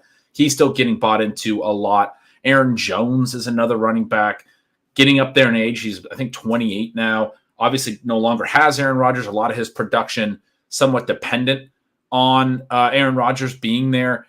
So a lot of names like that I'm a little bit concerned about. I would say, a couple younger backs, but Najee Harris and Alexander Mattison are two more that they're going in that middle range where they're going to get a lot of volume. I don't know that they're actually going to be very efficient on that volume. They feel like low upside plays. And anytime you're drafting a running back, you're taking on quite a bit of risk. And so those picks in that range tend to be the ones, if I'm taking a running back and it's a risky position to take in the early rounds, I want them to have real efficiency upside. I want them to be explosive players. Those Harris and Madison are guys that haven't been explosive so far in their careers and don't really project to be anything other than what their workloads will take them to be. So those are the types of guys that I tend to avoid at running back. Receiver, one that I've really been fading, has been tough for me. Big fan of his over the years, but DJ Moore, he's been going really high for an offense in Chicago that was really low in pass volume last year. The second fewest pass attempts per game in the last 40 NFL seasons. Fields this year still is expected to throw more, but won't be.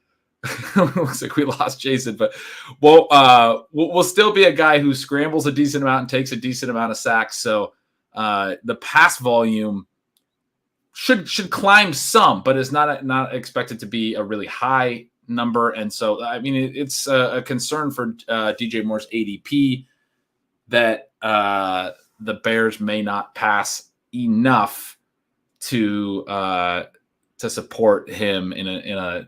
Now, Ben, I have a question for you. This comes in from Subi, who's in a keeper super flex league. It's PPR scoring. They keep Quentin Johnson, Jordan Addison, Zay Flowers. Who do you like the best for a fantasy football keeper league, super flex? I lost you there for a minute. So who are the names? Jordan Addison, Zay Flowers, Quentin Johnson in a super flex keeper league, PPR. Those are all I have those guys all ranked within 4 spots in my wide receiver rankings. I like all of them quite a bit. I think for the long term, Quentin Johnson's the one that I probably prefer the most. I think you can make a really strong case for any of them, all first round picks this year. Ravens offense has a chance to really take a step forward, and Zay Flowers has been getting really glowing reviews, and is somebody that I think could have a great rookie season, but there is a lot of competition there. It's another offense where you have a mobile quarterback. The pass volume can be a little bit of a concern. Mark Andrews, Odell Beckham, Rashad Bateman, other big names in the passing game. So I'm a little bit concerned about his ultimate ceiling. Jordan Addison is going to run a ton of routes, and the Vikings are going to throw plenty, but is competing obviously with Justin Jefferson. And so his long-term ceiling, it's like, well, you're playing with the number one receiver in the NFL, and that's a challenge. And then Quentin Johnston, his situation, I guess, by comparison, a little bit better. Goes to the Chargers. They're going to probably potentially throw or run the most plays in the NFL, throw a ton of passes. You have Keenan Allen and Mike Williams ahead of him. Both of them got hurt last year, never been the picture of health. More opportunity, I think, for him to ascend, potentially even finish the year as sort of the number one if he's a real hit. Getting to play with a young quarterback in Justin Herbert, who's somebody you want to be tied to for multiple seasons going forward. So in a keeper league, I think I'm going Johnston. Okay. Ben, great stuff, man. I really appreciate it. Once again, I love your follow. I love your stuff. Have a great season. We'll talk to you again soon. All right. Sounds good. Thanks a lot. That is Ben Gretsch, fantasy football analyst. Yards after Gretsch. Great handle, by the way. Is it still Twitter or is it officially X? Like, I know they changed the logo. Did they actually change the name? I don't know. I call it Twitter. I guess we can call it X, but follow them there. It's very good. 340 Sports 1440 and Edmonton Sports Leader right now.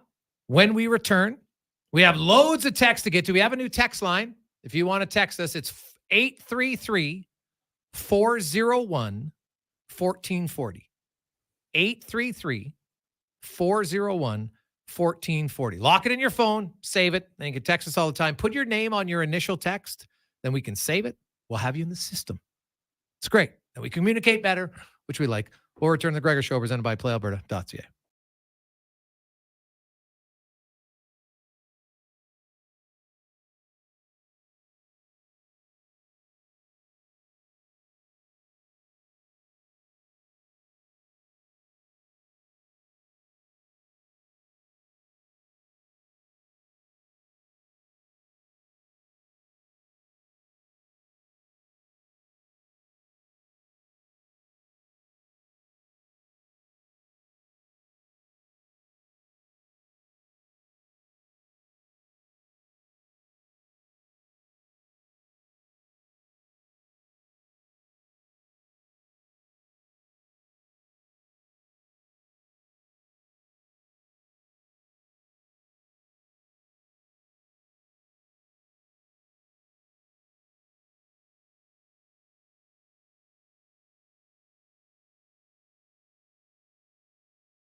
Sports Radio is back. The Jason Gregor Show on Sports 1440. Presented by PlayAlberta.ca, Alberta's only regulated online gambling website.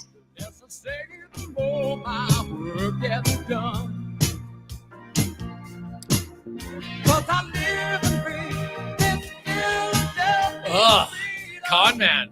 What the best part about, so there's new things when you get to a new station, and Con had for many years like a go-to playlist, and now it's gone. So he's going to be spending many hours building it back up.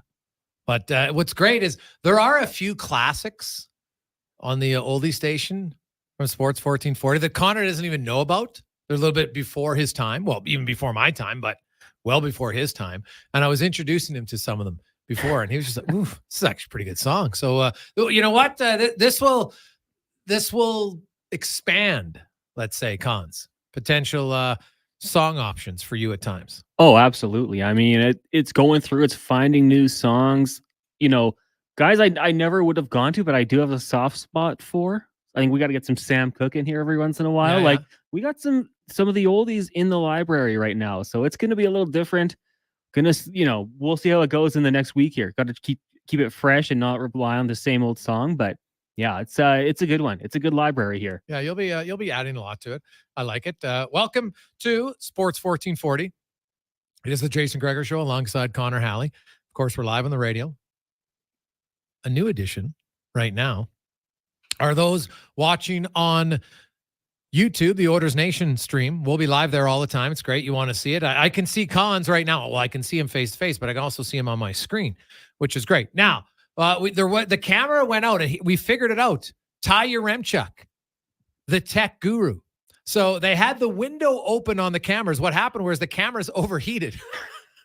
And because if you leave, I guess, the not the lens, because obviously you need the lens part. I don't even know what you'd call it. The back thing when you flip it open, you want to look through it. Well, they say the camera should never overheat because the camera's not overheating. But when you have that air temperature inside of it, it doesn't work, Cons. So now it looks like we are ready to go. So anybody who's been watching, and I know Ben was like, "Hey, how can he hear me when it was down?" Well, because we are audio and video right now, right? We're podcasts, we're live radio, we're live on YouTube, live on Facebook, we're everywhere. And the text line is humming as always. Our new text line number, 833-401-1440. Put it in it. It's on my Twitter page, X page. I put it at the top. So if you want to see the number and maybe you didn't get it the first time I mentioned it, don't worry. But it's up there. You can see it. It's very simple. And then you have it. All I ask is put your name, your moniker, your nickname, whatever you want on your first text, because then we can save you as a contact. Then you don't have to put your name on, but I will know your name because when I click on the text, your name pops up. It's wonderful. Guys, I'm loving the programming so far today. My coworker, Adam, doesn't have to listen to me bemoan the lack of my daily radio addiction. Thanks. From Jana, the longtime happy listener. Well, Jana, we're happy to make your day a little bit better. That's fantastic. Our day's happier as well. Hey, guys, welcome back. What a void in the last 3 months. Perfect reception right now between Red Deer and Calgary on 1440 from Ray Lap. Nice.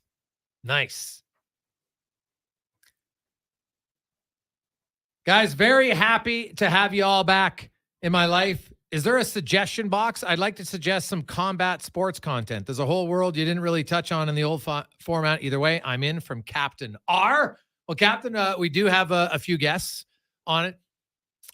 It's interesting because I was spending a lot of time. I had a little bit time off for a while there. Then I was working crazy trying to organize this joint venture with Stingray and the Nation Network. But I've been following very closely about what's going on right now in UFC. And more, like, I just think it's only a matter of time before the fighters say enough's enough.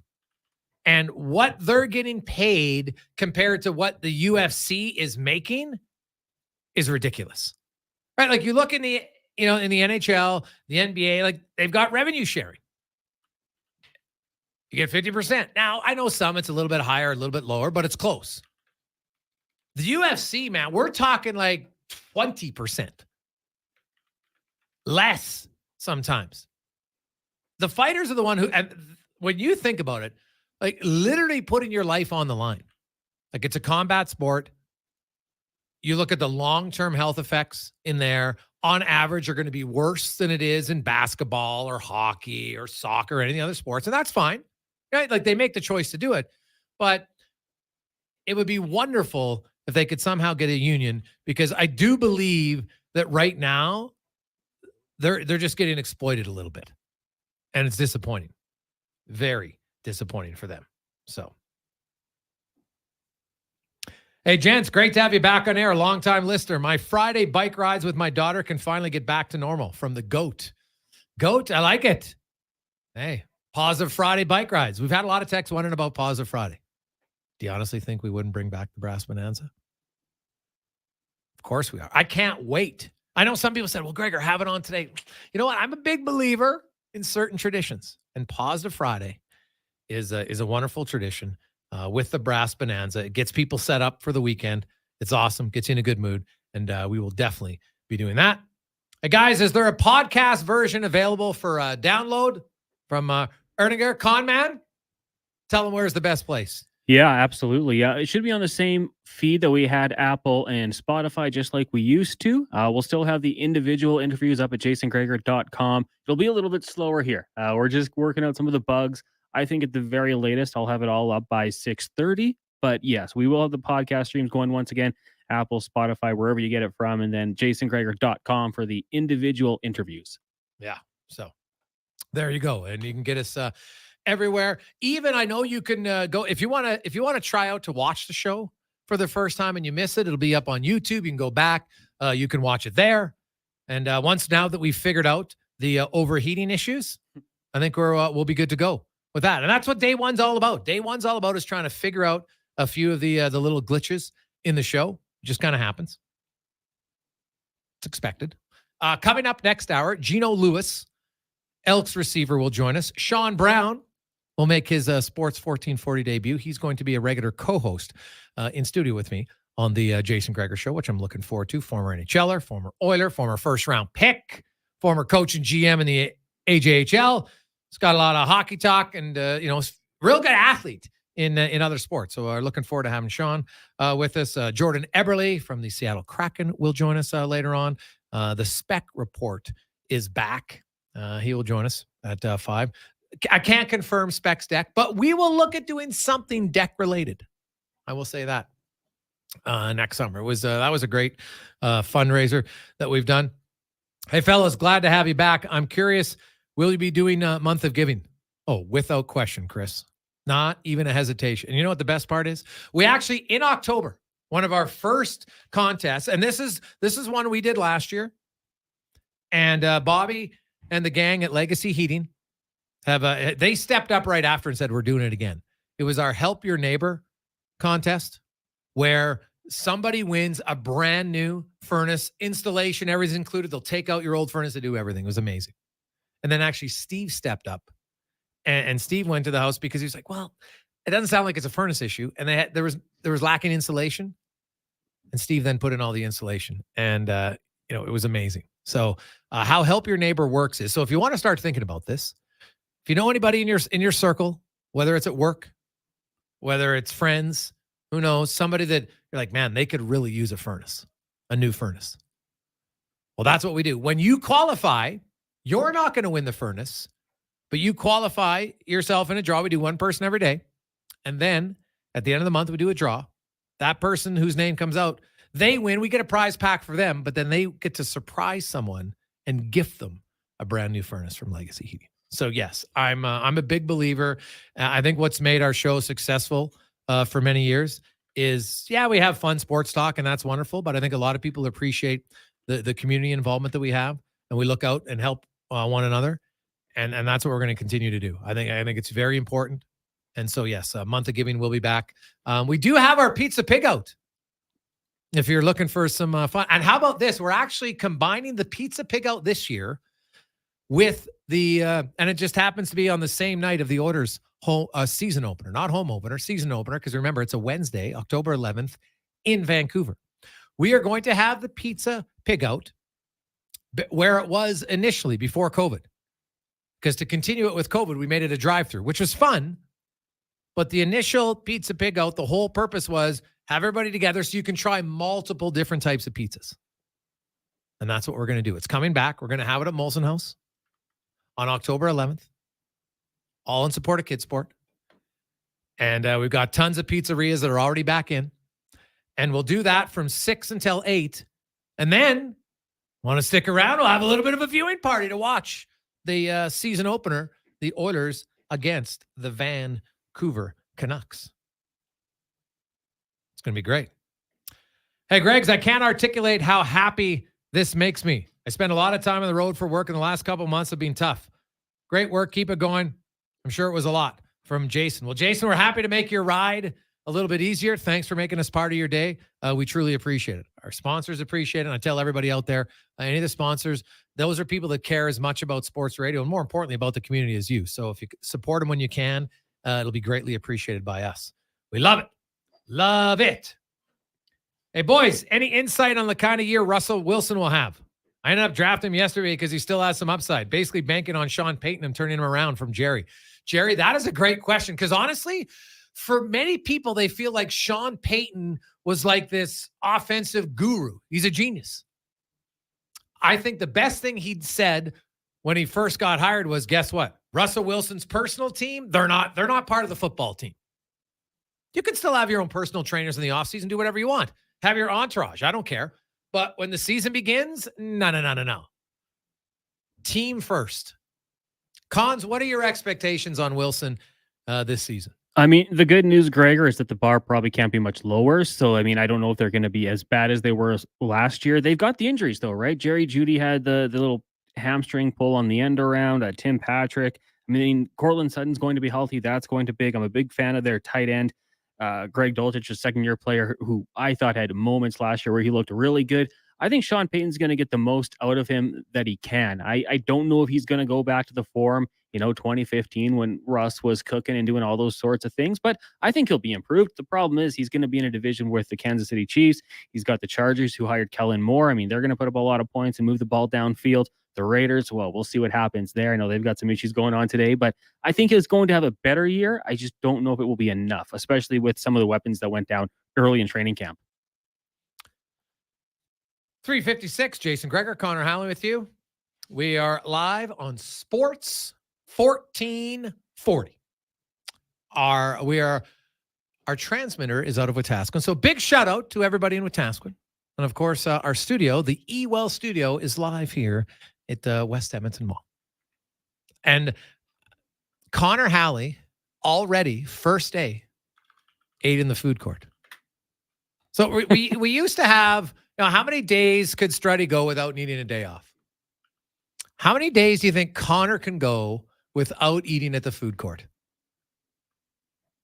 Be very curious. It's tough. There's so many options. You go at the right time. There's no line. It's pretty unbelievable. Well, yeah, you go there at 1:30, right? Yeah, everyone's kind of cleared out. You have your choice. The question is, how many days in a row can I go? Oh, well, maybe that's a better point. Don't tell the wife that. She won't be happy, but touche.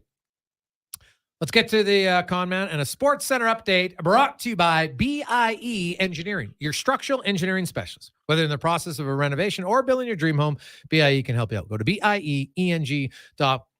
Here's Connor and a Sports Up.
Portions of this hour brought to you by Leading Edge Physio. Professional athletes use aquatic therapy, radial shockwave, zero gravity treadmills, and pneumatic recovery devices for rehab. Leading Edge Physiotherapy offers those to you because sports shouldn't hurt. LeadingEdgePhysio.com.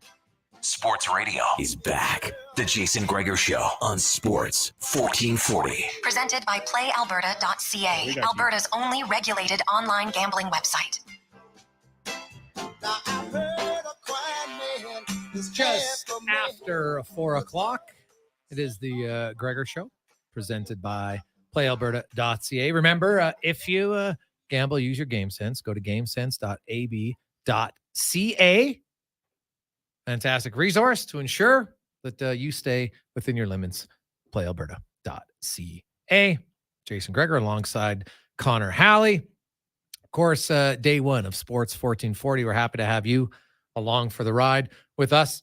You can text us 833-401-1440 and just include your name the first time. Then we can save it and we have you all the time, which is fantastic. Now, let's get to our big guest of the day, brought to you by Silent Ice Sports and Entertainment, innovative market leader across Western Canada with property including the Spruce Grove Saints, Silent Rides Charter Company, the Hockey Super League, the Junior Prospects Hockey League, and more. That is Silent Ice. And we are joined by number 87 from the Green and Gold, Gino Lewis joins us. Gino, good afternoon. How you doing?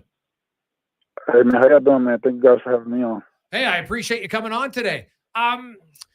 Really tough loss for you guys yesterday. Like, it's funny. The team started 0-9, and I'm sure you were super frustrated, but I'm thinking that might be the most frustrating loss of the season because for 3 quarters, you guys were in complete control of that game. I'm sorry. Say that one more time. Just like, was that the toughest loss of the year for you, considering you guys were really in control for the first 3 quarters?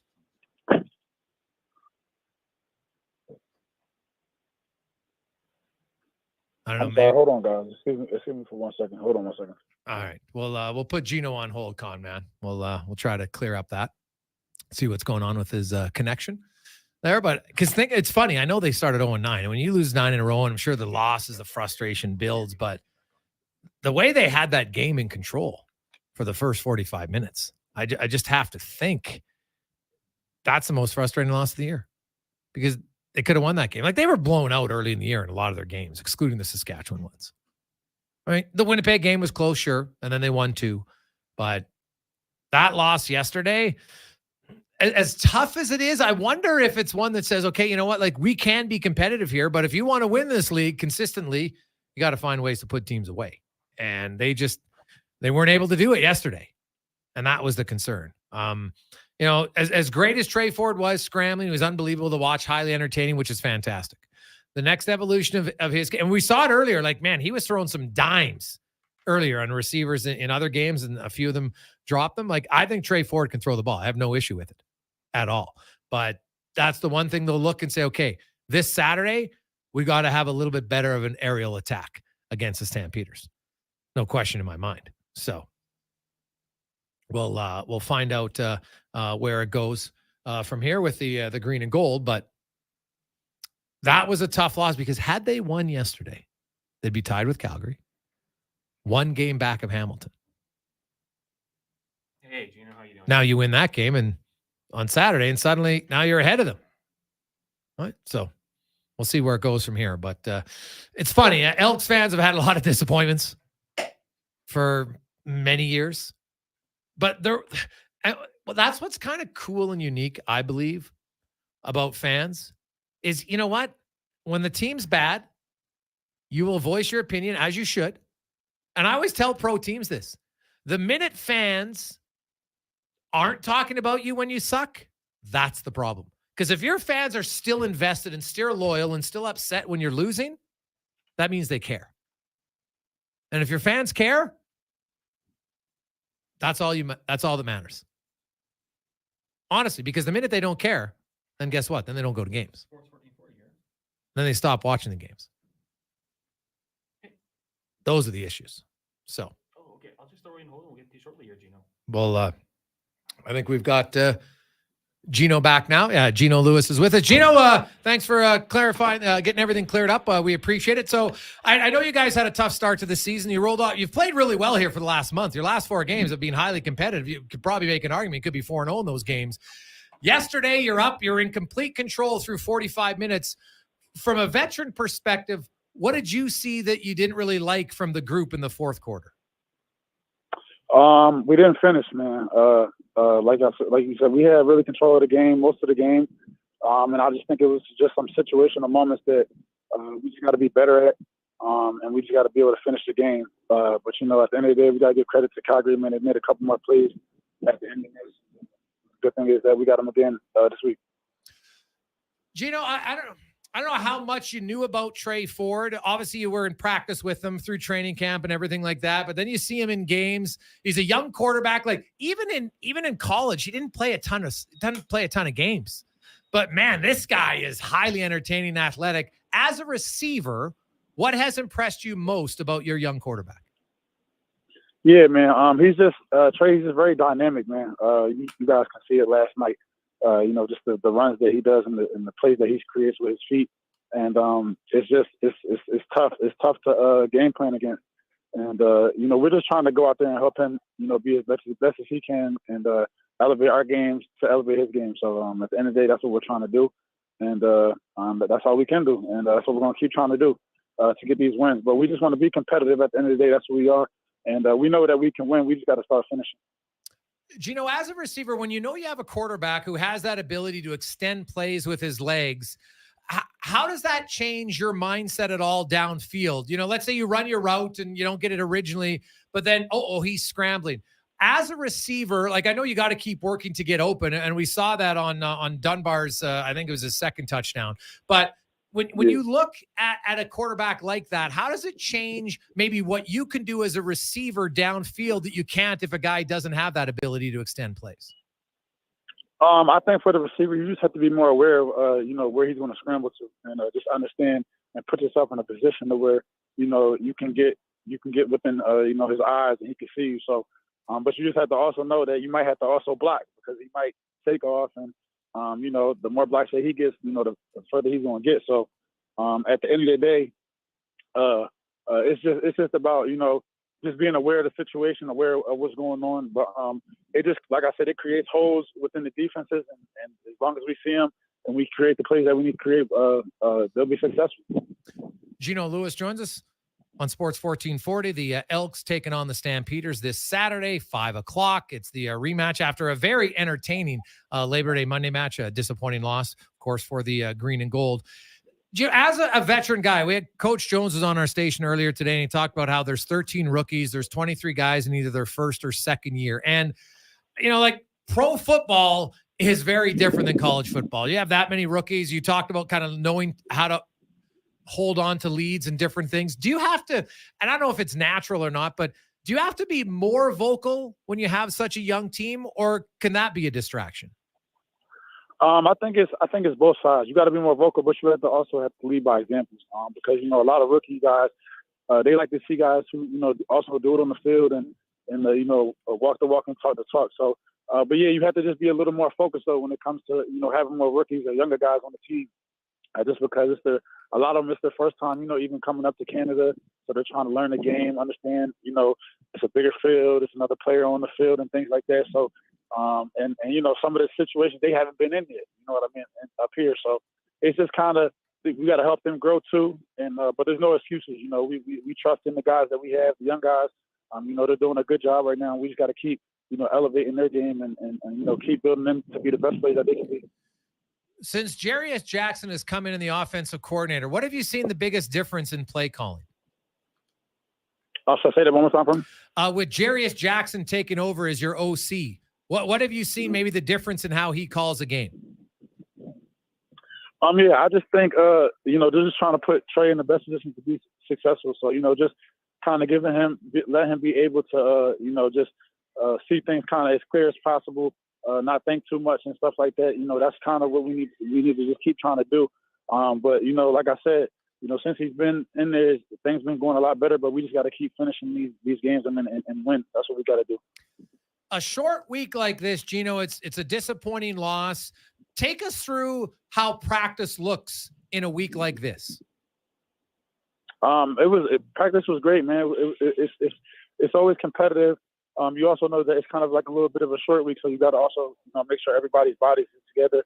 But it's really about watching more film because when you play a team back to back, it's like, okay, we see you again. So but these games are critical, man. The Labor Day games are always critical. And just playing against somebody in the same Providence is always a big thing in the rivalry thing. So practice, we go out there, man. We work hard every day. We compete. We try to practice like professionals and things like that. But we just try to translate what we do in the practice into the game. Gino, you weren't here for the majority of the home losses, but I'm sure you heard about it this year. How much more relaxed is the group now that you got that big home win out of the way? You had 2 wins. You've been playing really competitive football for 4 weeks. How much easier is it coming to the stadium now that you feel like, okay, you know what, like we can actually compete? It was definitely tough being out in those games too, just because I wanted to be out there with my guys, man. I wanted to make some plays and things like that. But after we got that first win, man, it was just the sky's the limit. We know what we're capable of and we know what we can do. It's just about us going out there and doing our job. And it was a huge thing getting that win at home, man, getting that hump off our back. Something that the fans, they can't really talk about anymore. It's over, and just trying to start a new era, man. So I was just very happy for the fans of Edmonton, man, because I know how long they've been waiting for that, and I just was glad I was able to be part of it and help the team get that win.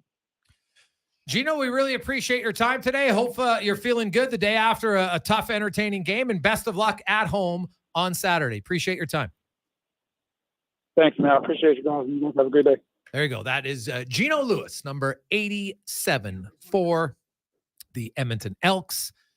Disappointing loss. I love what he said about Trey Ford. And, the big thing as a receiver is you have to be aware of where he likes to scramble to so you can help him out, right? You can't just be running downfield. You got a post pattern on the inside. Oh, now the play's over. You're like, no. I know the Trey Ford. He loves that spin move, right? We've seen it. He loves that spin move.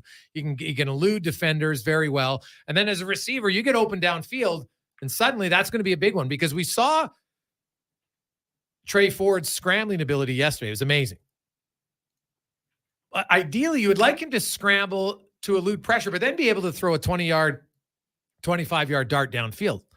It's a lot less taxing than having him have to run the full 20 yards. Like, look at that. What, it was a 32-yard gain? I can't remember the exact number, 32, 33. He might have ran 80 yards on that play. It was unbelievable, though. Like, he is so exciting that even if the team isn't, a Grey Cup contender, I believe fans are going to want to go see him because he's a highlight reel. My son was watching that play. He rewound it a few times. Dad, I want to see it again. That's how you build fan excitement. That's what fans want. Obviously, the wins are great. Don't get me wrong. But when you have a player like that, it's obviously different level. But you look at Connor McDavid, like some days as an Oiler fan, you're watching the game and you're just kind of like, it's coming. At some point, 97 is going to make you go, what the bleep was that? In a good way. So it's nice. It's really nice. 416, Sean Brown, former first-round pick in the National Hockey League, former NHLer, played for the Oilers, AJHL head coach and GM. He's going to be a co-host every week right here in studio with me. He will join us next on the Jason Gregor Show, presented by PlayAlberta.ca. You're listening live to Sports 1440. You can listen to us online, sports1440.ca, or watch us online now. Say hello. Go to the Oilers Nation YouTube page. Just Google it. Very simple. Oilers Nation, YouTube. We're right there. You can see the pretty face of Connor Halley, myself, and the entire studio. And we'll be having a lot more fun, interactive stuff throughout the year on that page for those who like to have a little bit of a visual to go with their audio. So you can check it out and hit the subscribe button right now. Hey world, get ready to believe. At Oodle Noodle,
Portions of this hour brought to you by Papa John's. Try their new butter chicken pizza made with velvety, tangy sweet sauce topped with juicy grilled chicken, green peppers, and onions. Large butter chicken pizza for $19.99 for a limited time only at papajohns.ca. Sports Radio is back. The Jason Gregor Show on Sports 1440. Presented by PlayAlberta.ca, Alberta's only regulated online gambling website. I need somebody to help me say it one time. Okay, sounds back. 4:21 on a Tuesday afternoon. How are you? Jason Gregor, Connor Halley. This is the Jason Gregor Show. Live Sports 1440 in the E-Well studio. They're a local electrical distributor. Brand new location just off 184th Street. That place is humming. They got everything there. It's your one-stop shop. If you're the electrical crew and you need electrical stuff, you call E-Well. Go to E-Well, that's EWEL.ca. Now time for the oil report brought to you by Volvo of Edmonton. Finance a new demo or certified pre-owned vehicle for as low as 1.49 at Volvo Edmonton.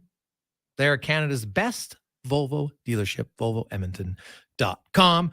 And we are happy to have on. He's going to be joining me in studio every week.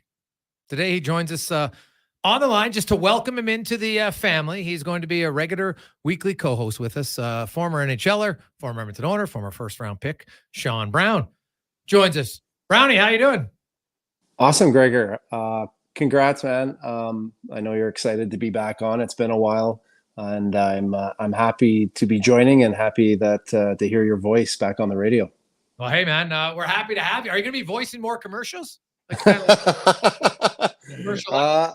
I'm not too sure. I don't know. Peter, I'm sure will call me at some point here to do a commercial. Everyone thinks that I own it, but I don't. But I definitely do enjoy the pizza. My kids love it. It's just up the street for me, but we'll see what's down the road. That's nice. Now, today I love it. I can see you. That's the new part about, because we're live on radio, but we're also live on Orders Nation YouTube. And you are a D-man. Like, did Strutty send you a note? Like, I noticed you're wearing a sweater. Is this like a defenseman thing? What's happening? No, I haven't talked to Strutty. I probably should have reached out to him just to kind of get the Cole's notes of what I'm getting into. To be honest with you, I'm a little bit nervous, excited at the same time, but I'm actually in Ontario. I'm at my brother's house right now. He's got the air conditioning going, and it's a little chilly inside, but they're going through a little bit of a heat wave. So it's humid and hot when you're outside. That air conditioning's nice, but it's chilly inside right now. Now, the one thing you have on Strutty is, draft status, first rounder. Strutty was a third rounder. Now, I don't know if you took any pre-med courses, like a one science course or not. So we'll see. We'll learn those things about you. But for our audience, of course, you were drafted by the Boston Bruins. And then, of course, you got traded to the Edmonton Oilers. That's where you started your career. Then you went to Boston, New Jersey, and into Vancouver. And then you finished your career. You played, I want to say, 5 years in Germany and Austria. How was it for you after playing that many years in the NHL? How was it played in Europe? You know what? It was unbelievable. It was something that I never really thought about growing up. Everything was about playing in the NHL. And like you said, I got drafted in the first round. I surprise a lot of people when I say that. I also say that I got a lot of people fired for taking me in the first round. I know that for sure. But it was just, at a point in time in my career when, things weren't going exactly maybe the way I wanted it to. And then that option came available. I was really excited. It was, I recommend that to any guy that's playing today to kind of, at least go there for 1 year. The timing of it was perfect. My family, my kids were young. They weren't in school. The balance between the schedule and the demands of the season and expectations were perfect as far as being able to balance that out and travel and get to see a lot of the country that I wouldn't have been able to see. So I really created a lot of great friendships with teammates, and it was really nice and special for my wife because our life really didn't change much from Sherwood Park and the relationships and the friendships and the programs that my kids were in to when we were over in Austria, because we got so entrenched with the community and people outside of hockey, and our kids' or my wife's life was pretty much the same. She had a good group of people around her for the kids. So we just, we enjoyed so much as a family, got so much out of it. I miss it. I would love, now that my kids are a little bit older, I'd love to bring them back. Last year we did a trip. We went back to go see all the places I played in North America. It'd be really nice to go back and visit some of the places that I played over there. Oh, that's a great idea. I'm sure your kids love that. They kind of get a sense of where dad was playing in Edmonton and Hamilton and Albany and New Jersey, of course, in Vancouver. Now, I was noticing, I was looking up some of your stats before you came on today. Your second year in Germany, when you were a player for the Nuremberg Tigers, you had 206 PIMs, like double anybody else. Like, what was that a lot of roughing penalties? What was going on that year? Yeah. I think I might have gotten one fight. There obviously isn't a ton of fighting over there. I didn't go over there. Obviously, I didn't want to go over there with, that in mind. I wanted a real opportunity, to be honest with you, when I went over there, to play and have fun and to contribute in other ways. Plus, I did have that dimension to my game.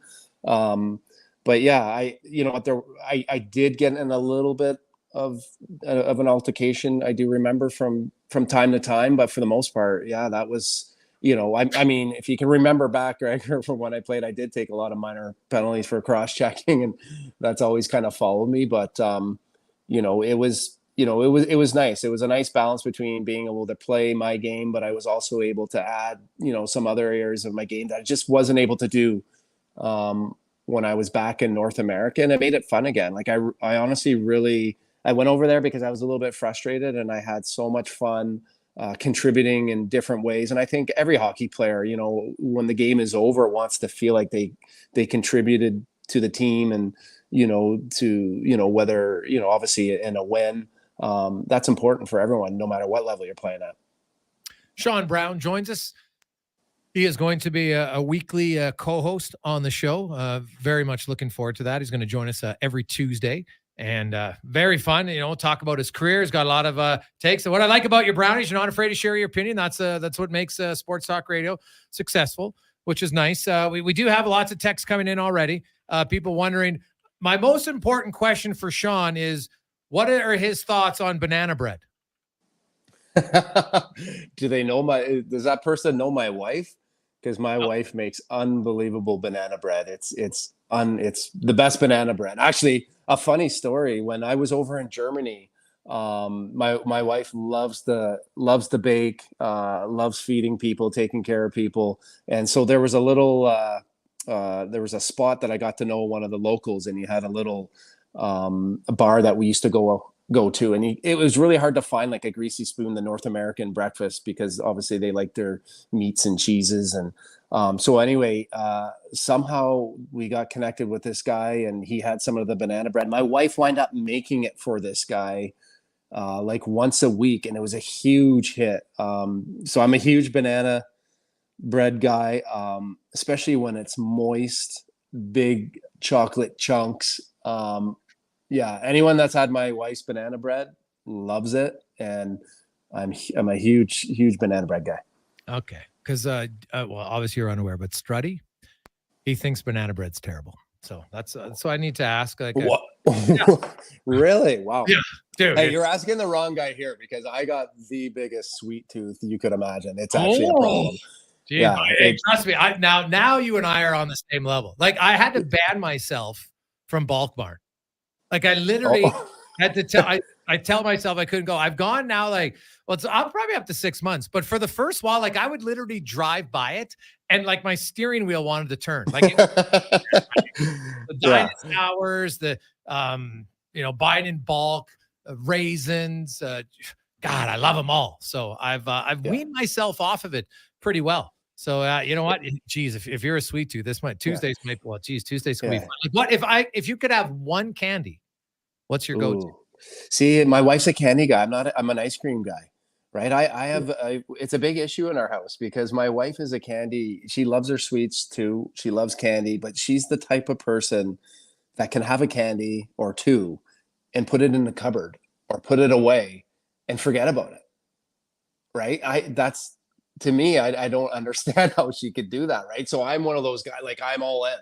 right? If I have ice cream, I have the pail. I have, a pint of ice cream, So, so the argument in our house is like, let's just not have it in our house. Let's make it so that it's an outing and an effort. Otherwise, I'll just eat it. So, I'm more of an ice cream guy, but my daughter's into candies too. And there's these they're nerd clusters, I think. They're nerds with, what are those little, they're like little sour candy around it. It's a cluster, around like a jujube. It is like, it's unbelievable. Like when it hits your lips, and I'm telling you, I'm not a candy guy, but when it hits your lips, wow. Actually, my mouth is watering right now thinking about it. I'll like on the next episode, and when I'm back home, I'll bring there you go. I'll bring it in. You can have candy, and I'll bring a pint of Haagen-Dazs in. Now, is that are those the Nerds blasters? Honestly, I think they're nerd clusters. I'm not at home right now. I'm in Ontario right now visiting family and friends. But I noticed there was a pack in the drawer when I left, so I will have a peek and. Well, your wife's there, so it'll be back. If it was you, that pack would be gone. So. Oh yeah. So that's the difference. And I want to ask you, you as a defenseman, you head into the Oilers season. Like the Oilers are a good team. Like they're a legit. I think most people around the league have Edmonton as, some people have them as the favorite. Some people have them in the top 5 or 6. They're very good.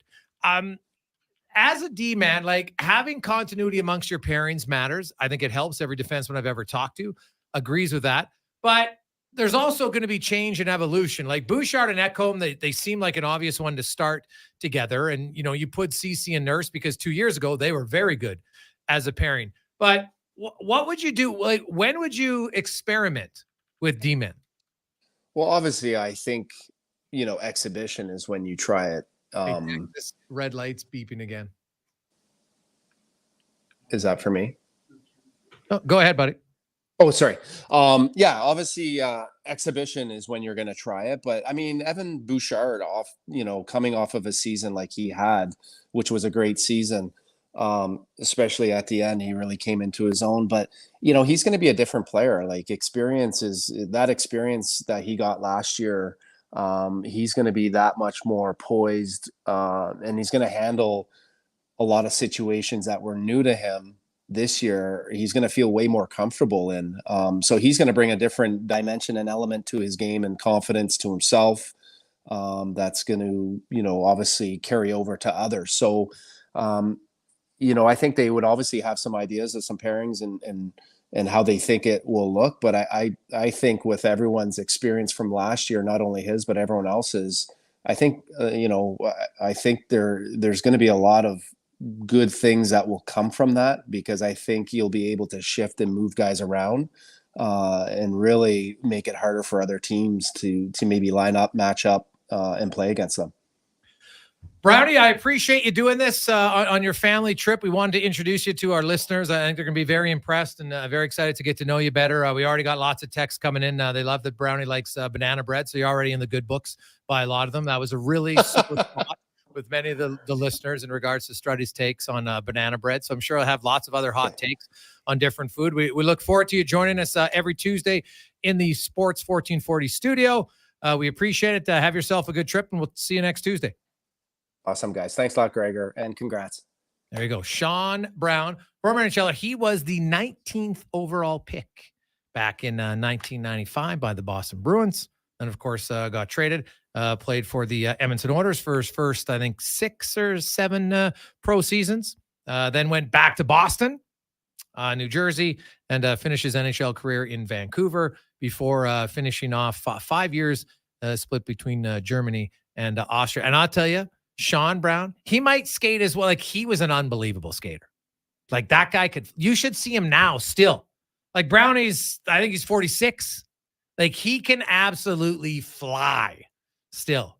Like, Struddy was joking when they have their Oilers alumni games, just like Brownie's 46, so he's not like that young amongst young guys. He's kind of young, I guess, but he can absolutely fly, and he's a big man.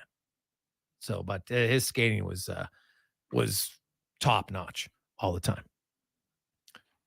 That was the Oil Report brought to you by Volvo of Edmonton. When we return, we have 5 questions coming up. It's a Jason Gregor Show presented by PlayAlberta.ca, where starting tomorrow on the show, we're going to get it set up. We're going to have a real cool segment that we're going to involve you, the listeners. Of course, it's charitable stuff. We're going to have $20. We do a $20 wager every day, and all of the proceeds at the end of the month will go towards a different charity. We'll pick different charities, and that's who we support for that month. And it's in conjunction with Play Alberta. We're going to have listeners. We're going to do some parlays. I think that's fun. All right, and so we'll be asking you when we do it for your input on, hey, this is one of them I like. Now, sometimes we'll have a safe one for sure, but every now and then you want to make, maybe a little prop bet, points. Now, I'll say this. We're probably not going to be doing McDavid points because it's kind of too obvious. It's kind of too obvious. We want make a little bit of money for the charity, do we not? So maybe we'll pick out a Warren Fogle goal at a certain time. So we'll have some fun with that. And once we get that all set up later on this week, we'll start that probably just in time for Thursday night football. We'll return with 5 questions on the Gregor Show on Sports 1440. Coming to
This hour brought to you by Cantork. They've continued developing tools and are excited to announce our newest design, battery-powered nut runners, 4 models from 500 to 3,000 foot-pounds, with more on the way. Learn more at cantork.com.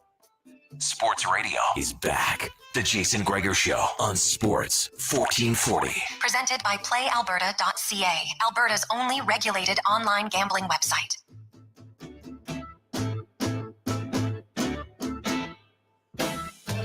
We are back live, Sports 1440.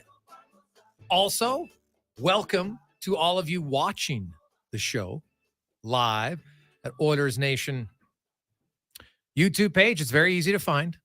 Go to Oilers Nation YouTube. Google it. Click on it. Hit subscribe, and away you go. I've had a very good day with the subscribers. Let's keep it up. Let's keep it up. Our goal is to get to 20K before the start of the season. We're at 15.4, which is nice. That's excellent. It's good growth. And anybody who subscribes, you'll be in the draw. We're going to be giving away some tickets to see, well, maybe not all of you, but most of you, your favorite team, the Blue and Orange, as they kick off the season October 11th in Vancouver. And then they're home. The Oilers haven't had, I'm trying to think the last time the Oilers had a home opener on Saturday. Because they've opened at home quite a bit lately, but it was usually on the Wednesday. Trying to think the last time. I'm sure, it hasn't been that long, but a Saturday night home opener, oof, be rocking, which should be good. Also, should announce that Connor Halley and Brandon Douglas, who of course are the tag team on our Fantasy Frenzy show right here on Sports 1440 from 11 a.m. until noon. They are also going to be hosting every Monday and Thursday at the Canadian Brewhouse. Conman, you're doing Mondays, correct? Yeah, I'll be doing the Mondays. Brandon's going to handle the Thursdays. Looking forward to it. Do you know which location he's at this Thursday? We don't know yet. Okay. Waiting for confirmation. Right. We'll make sure. We'll let it be known on Fantasy Frenzy as well. But yeah, it's going to be a good time. I preach it, Gregor. I know you got a sweet tooth. You like the baked goods. The double chocolate cake there, the best. So good. Is it so good that you would share it or no? I wouldn't. I would reluctantly share it. Yeah. Okay. I mean, if Struddy's listening and wants to come out and share cake, if that's what it's going to take to get him out, I would do it. But right. Nice. It's so good. You got to get 2 pieces. Hey, Greg's, that new setup is pretty slick. I'm casting the YouTube feed to my second TV, Ross in the Burn. Nice. Is that Winter Burn? Is that where you are, Ross? I like it. Ross in the Burn. So it's good. You know what? People can see the show. Say hello. Big wave. Everybody watching. I like it. So, it's wait till Carrie's show, because we're ironing out the bugs, and then eventually his show is going to be live as well on YouTube and Facebook, which will be awesome, as well as right here on Sports 1440 online. It's going to be everywhere. I wanted to have a multimedia platform that will allow people who are diehard sports fans to be able to get their fix anywhere. Radio, and I love radio. I'm very passionate about it. I think actions speak louder than words. That's why I work so hard to bring it back with everybody here the past 2 months. And it's kind of a labor of love. It has a lot of emotional connection for me. It reminds me a lot of my father. As a kid, as a young teenager, we watched listened to a lot of John Short on the radio coming home, and had a lot of great conversations. And I wanted to kind of give people that opportunity with their kids. And you know what? We got lots of you who have said kind of the same thing. Hey, Gregor, first day back, I pick up my daughter from school, and your show is on. It's like you never left. Thanks, from Cash. Well, there you go, man. We're happy. It is kind of fitting in one sense for those of you that would had it in your daily routine that you pick up your kids at school. And I love that you have the young kids listening to the show. That's fantastic. Get them in early. And I remember when I was young, I'm like, what do we listen to? And then afterwards, like, man, I really like this. Now, you can get involved. You can text us. We have a new text line, 1-833-401-1440.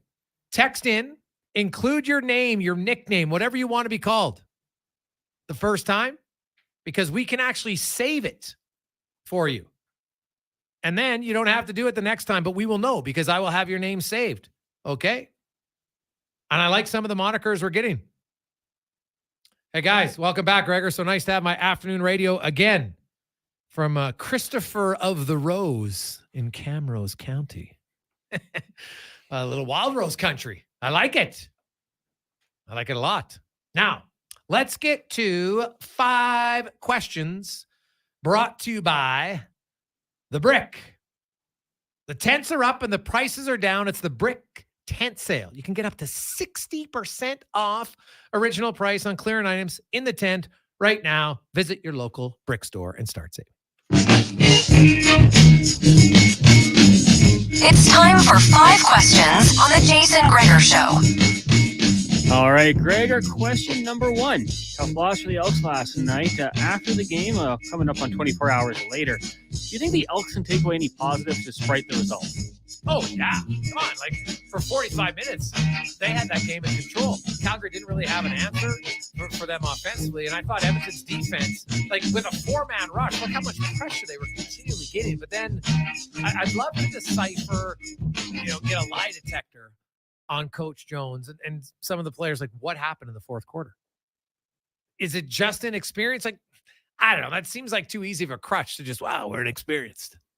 I felt like at time, and momentum's a powerful beast, but I felt like the Elks just weren't as aggressive on either side of the ball. But I think there's lots of positives to take from that game. Hey, you rushed for almost 250 yards combined, man. Like there's a lot. They dominated. I thought that the O-line created definitely a lot of holes. I'd probably pass protection. Maybe you could get a little bit more time in the pocket for Trey Ford, but yeah, I think there's lots of positives. You? 100%. I was going to go with the run game as well. Good to see the big guys up front creating some holes. That's going to go a long way. And then Trey Ford, I mean, you can't teach that athleticism. He can learn to make reads. He can learn to read defenses, but you can't teach the speed and the athletic ability that he has. I mean, there's plays when he's rolling out and you feel bad for the defensive lineman or the linebacker because they're not going to, contain him. He's going to get the corner and take off for the first down. So I think there's a lot of optimism. Yeah, you'd like to get a stop in the fourth quarter, maybe, extend a drive and burn some more clock. But I think all in all, that was an encouraging game. Lots of positives, some negatives in there as well. But we'll see how they respond on Saturday in the rematch. Question number 2 for you. Jordan Eberle going to join us in this show at about 5:20. If you were looking ahead, where do you think the Kraken will finish in the Pacific Division this season? Oh, that's a good question. So you got Edmonton and Vegas. I think most of us have them at the top.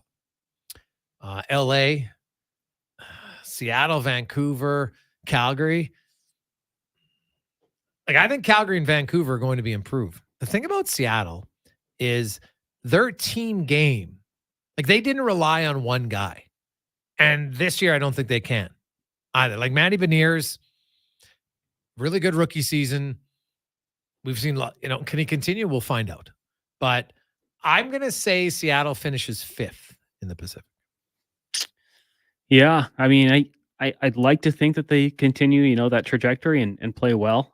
I'll put them at 4th and potentially that wild card spot battling for it. But going to be interesting to see what they can do to try to build off last season. Question number 3, since we had Ben Gretsch on the show talking fantasy football, heading into your draft, and I mean, if the people out there want to text in 1-833-401-1440, is there any player you were avoiding? Or I guess if you're going into another draft, player you're going to avoid? Well, we did our draft on Sunday, and I was like, I'm not taking Cooper Kupp. I just, I couldn't do it. I felt like it was too risky, right? If he gets healthy, maybe, but man, hamstrings can linger a long time. So he was one. And the other guy, Cons, that I'm just, well, obviously Danny Dimes. There's no chance I was taking him. So those would probably be the two. Like, not that he was ever really started, but even as a backup, there's like no chance. Yeah, for me, the guys that scare me are the running backs that split carries. So I was very high on Breece Hall last year and going into this year. But then when the Jets went out there and got Dalvin Cook, thought, okay, that's probably going to split up the carries, maybe affects the goal line. So I love it for their football team. I think that their running backs are loaded with Breece Hall, Dalvin Cook. But for a fantasy purpose, I just dropped out of the running for both of those guys, which hurts because I like them both as players. Question number 4, with Canada qualifying for the Olympics in men's basketball, what do you think best case scenario is for them in Paris next summer? Ooh, good question. Are we assuming that everybody's available? Like Jamal Murray, they're all there? To make it best case scenario, I Yeah. think we have to. Yeah. Okay, so let's say they're all there. Honestly, I don't see why Canada can't push for a medal. I think Canada's top guys, when they're all together, are that good. I really do. Yeah, I'll drink the Kool-Aid. I was thinking third, battling for a bronze. I mean, it'd be tough. There's some very good teams, obviously, going into this tournament, and it'll be tough with Canada on the rise. But you get Jamal Murray in there, a guy who's got that championship pedigree now, knows what it takes to win in big situations.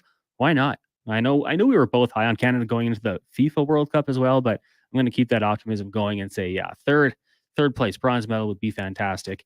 Final question for you, Gregor, here on 5 questions, since it is our first show back up. What is your favorite part about being back on the radio and streaming to the people on YouTube? And what was the best part about having the summer off? Ooh. Well, the best part about, although I will say, honestly, there were stretches there where I felt like I was busy or unemployed than I ever had been employed for probably definitely the last 5 weeks. But from June until middle of July, the best part without question was just how much time I got to spend with my son and wife. We had lots of fun. My son and I, we played catch every day. And like he started to, hey dad, you want to play catch? And I don't know, it sounds like it's kind of, you know what, before I had kids, but honestly, there's just something that's very soothing. We're just playing catch. And my son's at an age where he's getting better all the time. Like he's learning how to one-hand catch and stuff. So there's a little bit of a proud father moment there to see it. And, plus he now gets a little bit of cocky and chirpiness. So that adds to it. But it was really just, hanging out with him. He got a book series. It's about like the Thunder Clan cats. It's called Where. It's like, there's like 30 books of this. Now, obviously they're pretty long, but him and I would read them together. And, sometimes I'd read it out loud. Sometimes he'd read it out loud. And I don't know, that just those moments together, that was probably my best part for sure. The thing that I miss most, honestly, is just the interaction with the audience and, and just talking sports, like getting fired up about things. You know what? There was days when lots was happening and I was just like, man, you know what? And writing about it, I love writing, but it's just not the same. And so that interaction with guests, laughing with you and Struddy, right? The zany comments at times. And then also like every day there was at least 3 or 4 text messages that I would receive that literally made me laugh out loud. And you know what? Like laughter is such a good part of life that when you don't have things that just make, and I'll be honest, like my wife can attest, like I'm not a guy who when he watches shows who's like really laughing out loud. I don't do it a ton. I probably should do it more.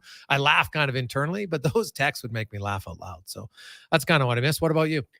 Yeah, that was definitely it. I think for sure the best part of being back is just talking sports. I think Ashley was kind of sick of me commenting on, whatever happened, talking about the Elks defense. I don't think she's quite as passionate as some of the other people out there are, didn't care as much. So definitely talking sports again, following it as close as we do is great. And the interaction with the listeners is always a good time. Best part about having the summer off, though, for the first time in, I would say, 12 years, I actually got a bike and went for bike rides. And that's something I'll be continuing probably as much as I can. It's so fun. Just hopping on, you go for, 20K, whatever it might be, throw in the headphones, find a trail. And for me, that was probably probably the best part about it all. Okay, I like it. Any new trails that you liked? You know what? We have one down in McGrath, and I think I found a way to turn it into 20 kilometers. That was kind of the benchmark I was going for per day. So that was it. I didn't venture too far, and now the season might be coming to an end. But maybe I'll get those thick winter tires and bike into work or something. Ooh. See me rip into the mall with my bike. See Connor on the thick tires. I like it. I used to live by a path where year round you'd see the bikers, the cyclists come by. Those guys and gals, diehards. Mm-hmm. Diehards.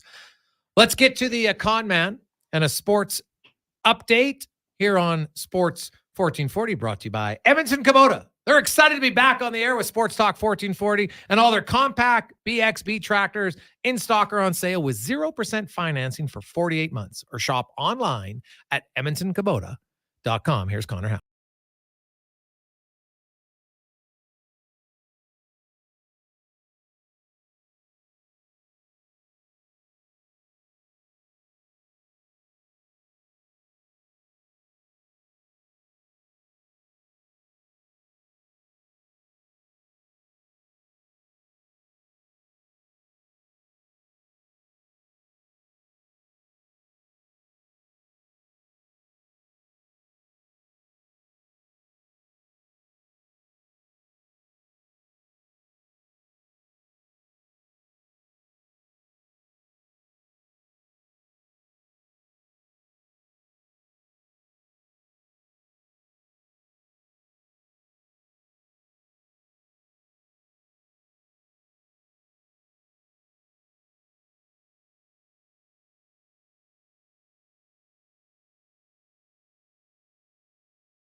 This hour brought to you by BIE Engineering, your structural engineering specialist. Whether you're in the process of a renovation or building your dream home, BIE can help you out. Go to BIEENG.com.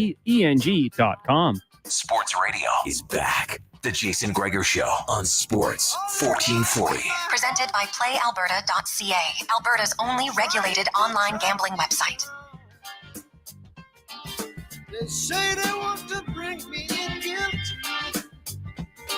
for the killing of a dead ET. It's after 5 o'clock. We made it. 10 hours straight for Sports 1440, the final hour of our inaugural day on Sports 1440. It is Jason Gregor Show, presented by PlayAlberta.ca. Thank you very much for supporting us. We're coming to you live from the eWell studio, which is fantastic. Another new big sponsor on the show. We're happy to have them aboard. We have so many new guests we're going to be unveiling all week. We did it on social media for the last week, but I don't expect you to remember or memorize all of their times and slots. So we're happy. It's going to be fun. We have lots of people that are passionate about sports and different sports, because that's what we are. We're a sports station. Obviously, we love talking hockey, but I love talking football and basketball and you name it. We love talking about it. So it's fantastic. And I'm looking forward to continuing on with lots of great sports talk for many years to come. The station, today's day one. I can tell you what you're hearing today across the station is just going to evolve and get better for different time slots and weekends. And, Stingray, we're just finalized negotiations. We are going to have some syndicated sports talk shows at different times. So, tune in for that. It's not going to happen all at once. Some of these things take time. We were able to get our joint venture with Stingray, Just a Game Productions, and the Nation Network done in a real short period of time. It was pretty stressful at times, I'll be honest, but it was worth it. I really felt like this market, all the outlying communities of Edmonton, from Leduc and Wetaskiwin, you go to Morinville and St. Albert and Sherwood Park and Stony Plain and Spruce Grove and everybody in between and farther, down south, north, wherever, people listening across the province online or watching on YouTube. Like, there's a die-hard, passionate sports fan base. And I felt like many of the people missed, a dedicated sports talk radio show. And that's what we wanted to fill that void. And, based on the reaction from our audience today and sponsors, people have really enjoyed it. So, that means a lot to us. It's nice and it's humbling to be able to bring people something that they really wanted. You bring something back that you missed. We don't get to do that very often today. So we were happy we're able to do that for you. Now, we welcome back. It's been a while, but this is a guy who was on the show for many years. We're happy to have him back. We get to the Spec Report, brought to you by GS Construction. And you know what? It's a great company to work for, and they're hiring right now. It's heating up for the busy time for them. Go to Indeed.com, look up GS Construction if you want to work for a great company, as we welcome in from Sportsnet, Mark Spector. I like to just call him Spec. Spec, how you doing? I'm doing okay, man. How are you guys doing? Like, all the red lights are still working, and no one's gone behind that window right behind your head there and flashed you or anything. Like, things are good so far, right? Don't give them ideas. It's only day one. Okay, don't give them ideas. It's only day one. But yeah, you know what? If people knew, like, you guys in the electronic media industry always look like you're cool and calm. It's like a duck, folks, right? You're starting a new station. There's a million moving parts that are going on, and these guys are swimming under the water like you can't believe. And we got 10 hours into this thing. It hasn't turned off. It's all working. All the guests are showing up. Like, God bless you, Jason. This has got to be a busy day for you today.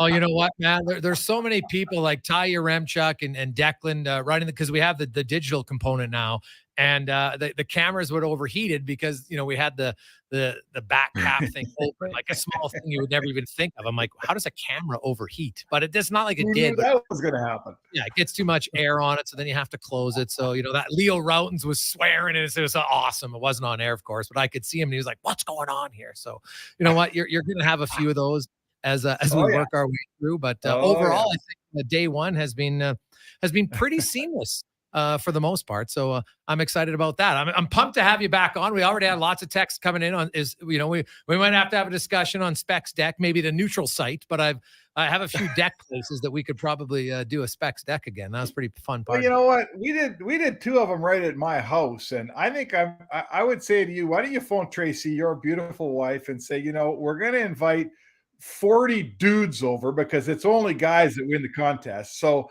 but we're not just going to invite 40 dudes over that we don't know. We have to invite about another 40 women or the party sucks. And then we got to invite a bunch of neighbors. So now we're about 120 people coming over to the house. And the cops are probably going to show up I think they showed up about 11:30 that one time. So maybe we can have it on your deck if Tracy gives us permission. How about that? Something to look at. Like I said, you know what? There's a few options we can discuss to make it a lot of fun. Today, let's get to some things going on. The Edmonton Elks, you know what? Trey Ford almost single-handedly has injected some life into the fan base. He's been highly entertaining to watch here for the last month. And, obviously it was a huge disappointing loss. And I think, what's funny, I don't know if any of the other losses really were that disappointing. They were almost expected because the team wasn't very good. A disappointing loss shows that people care, but it also the team's actually finally got something to make you want to watch. And Trey Ford with the play calling of Jarius Jackson is something you want to watch now. Oh, man, like you said it. The fact that they're losing a game that we expected them to win is miles ahead of, I think I've watched every quarter of football they played this year on television. And there was those first 6 or 7 games, they weren't even close. Like they weren't even, you just watched that game and you just shook your head. So you know what? They've really, really given you something you can latch onto. They got a running back in Kevin Brown that you love to watch. He gets the ball, he knows what to do with it. Most importantly, football, Jason, if you lose the line of scrimmage, you lose the game 99 out of 100 times. Well, they're winning the line of scrimmage now. They won the line of scrimmage. They had a bunch of sacks against Calgary. They pressured Meyer all night long. And by the third quarter, you could see that Kevin Brown and Trey Ford had created a situation where the Calgary defense wasn't sure which guy was going to run it. And Brown was ripping off 11, 12 yards every time. You just interviewed Eugene Lewis. He's a fantastic looking receiver that makes me think, get that guy the ball. Dunbar, they got a couple names. I guess if they could find a return man, Jason, I'd say to you, they got a roster that you want to see come back next year. And that is light years from where this team was even a month and a half ago. Oh yeah. It's been a massive turnaround. It's not complete, not far from it, right? No. They're a very young team, as the coach alluded to earlier today on Carius' show.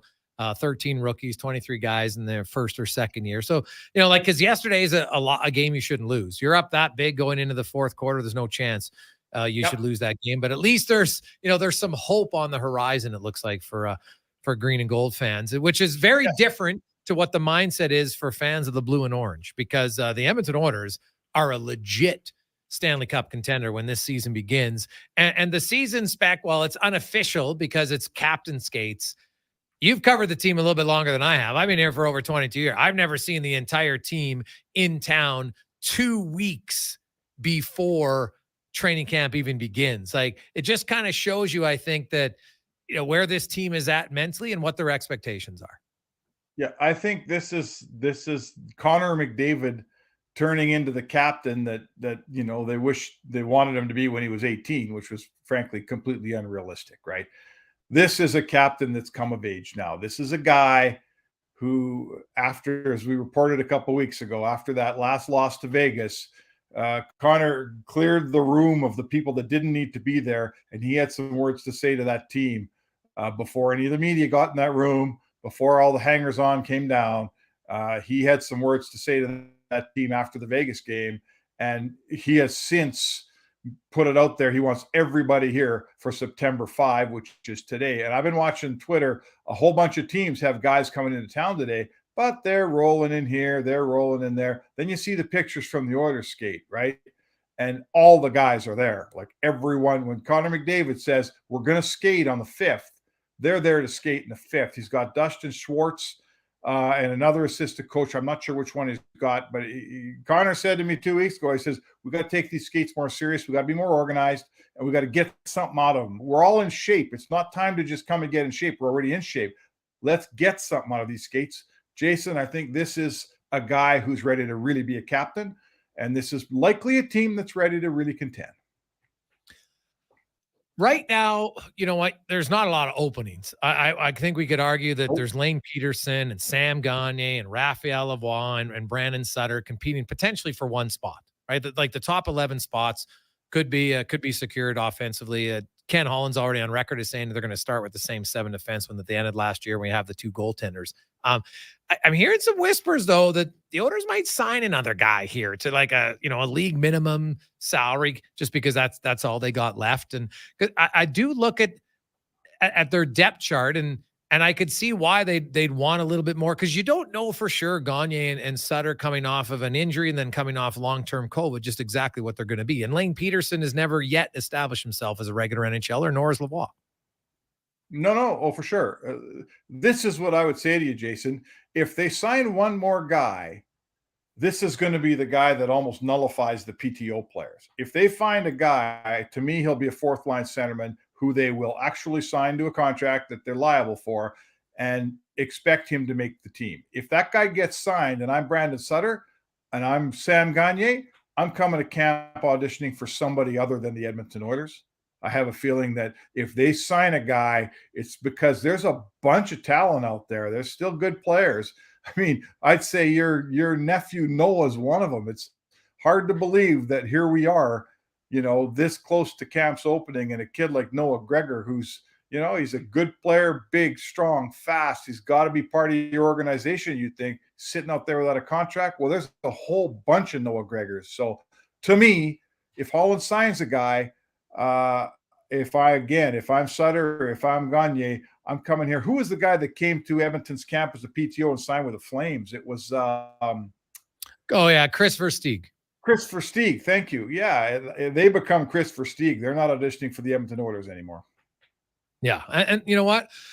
Sam Gagne is an interesting one to me because, I think people have to remember in Edmonton, injuries are going to happen. Matthias Janmark, Clem Costin were both in the minors to start the season.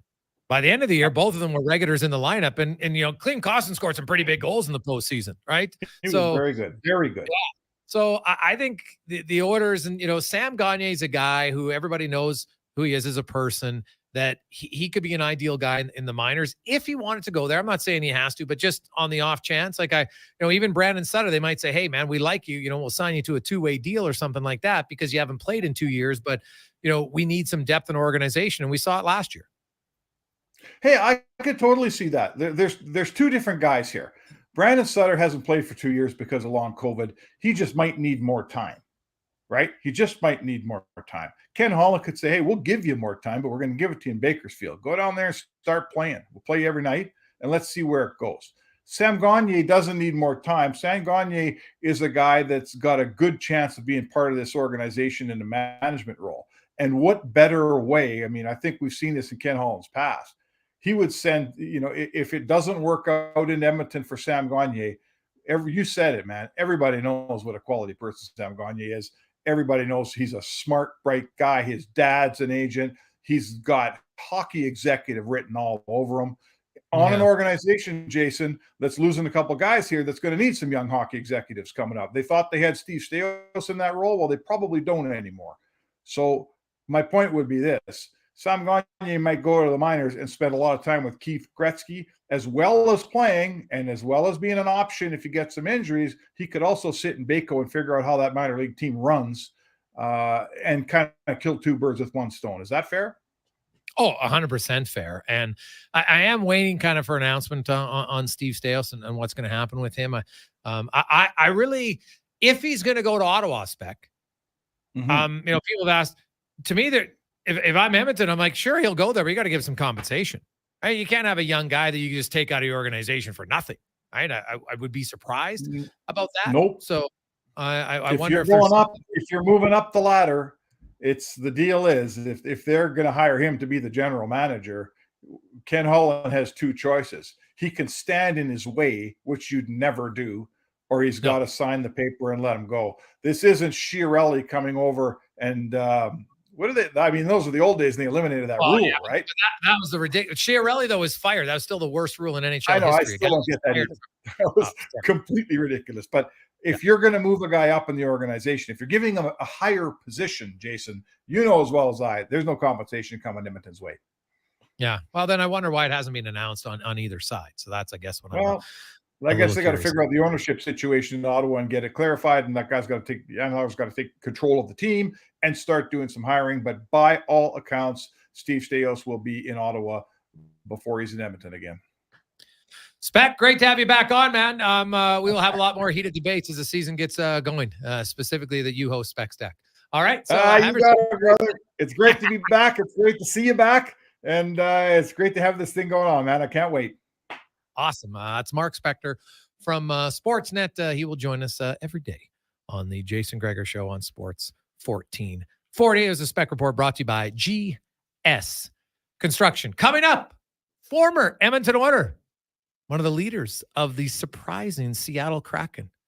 What do they have in store for an encore? We will find out from Jordan Eberle next on Sports 1440. You can listen online, sports1440.ca, or watch it. Join us on our YouTube channel at Oilers Nation. Go to Oilers Nation, Google it, Oilers Nation YouTube. Click there, hit the subscribe button, because subscribers are going to win some great prizes. At the Brick, we're not just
Portions of this hour brought to you by Crystal Glass, the pure choice for all your auto, residential, and commercial glass. Call 310 Glass or book now at crystalglass.ca. Sports Radio is back. The Jason Gregor Show on Sports 1440. Presented by PlayAlberta.ca, Alberta's only regulated online gambling website.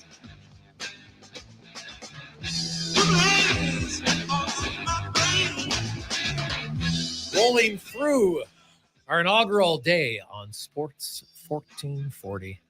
I'm Jason Gregor alongside Connor Halley. Jason Gregor Show, presented by PlayAlberta.ca. Happy to have them back on, and happy to have Ewell as our studio sponsor. EWEL.ca. They are your local electrical distributor. They got everything for you. Check it out, ewell.ca. We have lots of text flying in. Our new text line, 833-401-1440. Write it down, save it. If you miss it, we have it up on my Twitter page. I have it as my pinned tweet, so you can see the number there. And if you do text in, just put in your name, your moniker, whatever nickname you got for yourself, and then we can save it, and we have it all the time, which is fantastic stuff.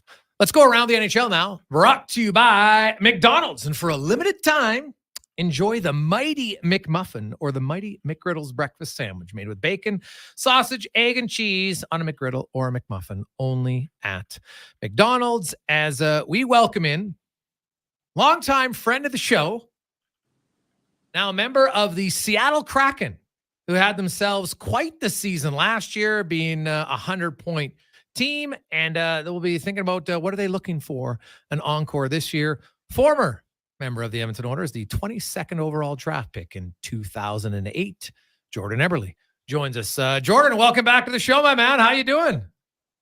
I'm doing good. Yeah, thanks for having me. We're just getting settled back here in Seattle and getting ready to obviously.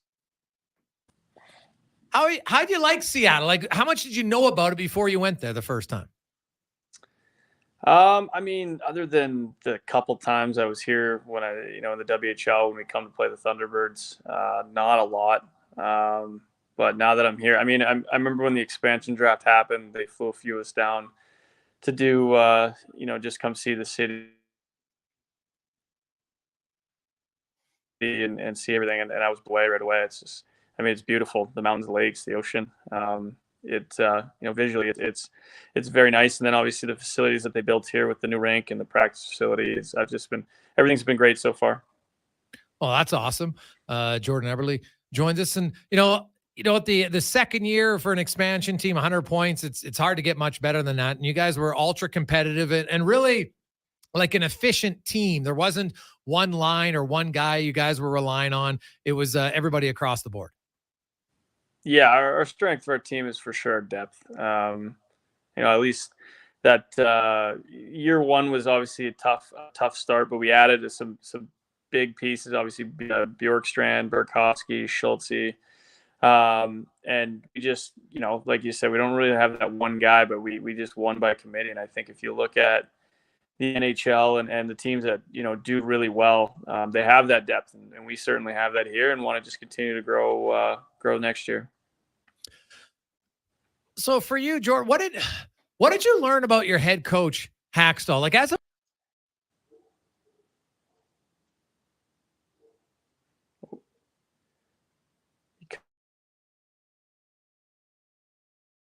Greg's.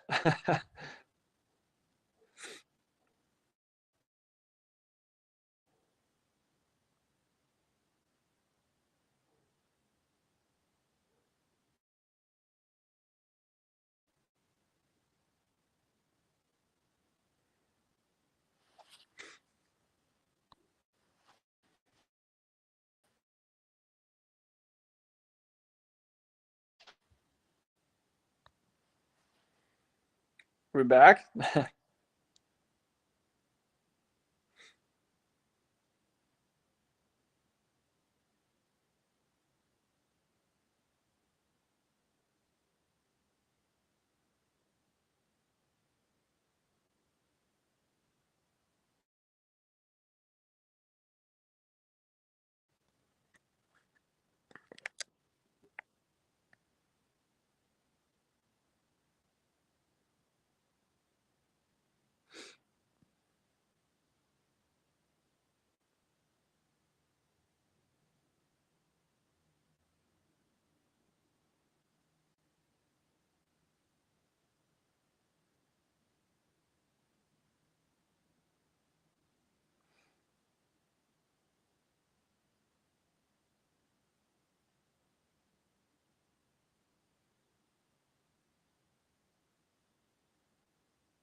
patient dude. He's just sitting there waiting. I love it. There we go. So hopefully we'll be able to connect it. Ebs, can you hear me now? I got you. All right. Sorry about that. We a few good. camera bugs first day on, man. I appreciate your patience to sit around. That's unbelievable. You're a dad now, right? Young Jordan Everly, no chance you're that patient. But now you got 2 kids. You're just like, hey, I can wait. I can wait. Yeah, no, all good, all good. Yeah. So I want to go back to Dave Haxtell and just what is it about his system and how he got all the guys to buy in? Because it's difficult to have everybody happy in their role all year long.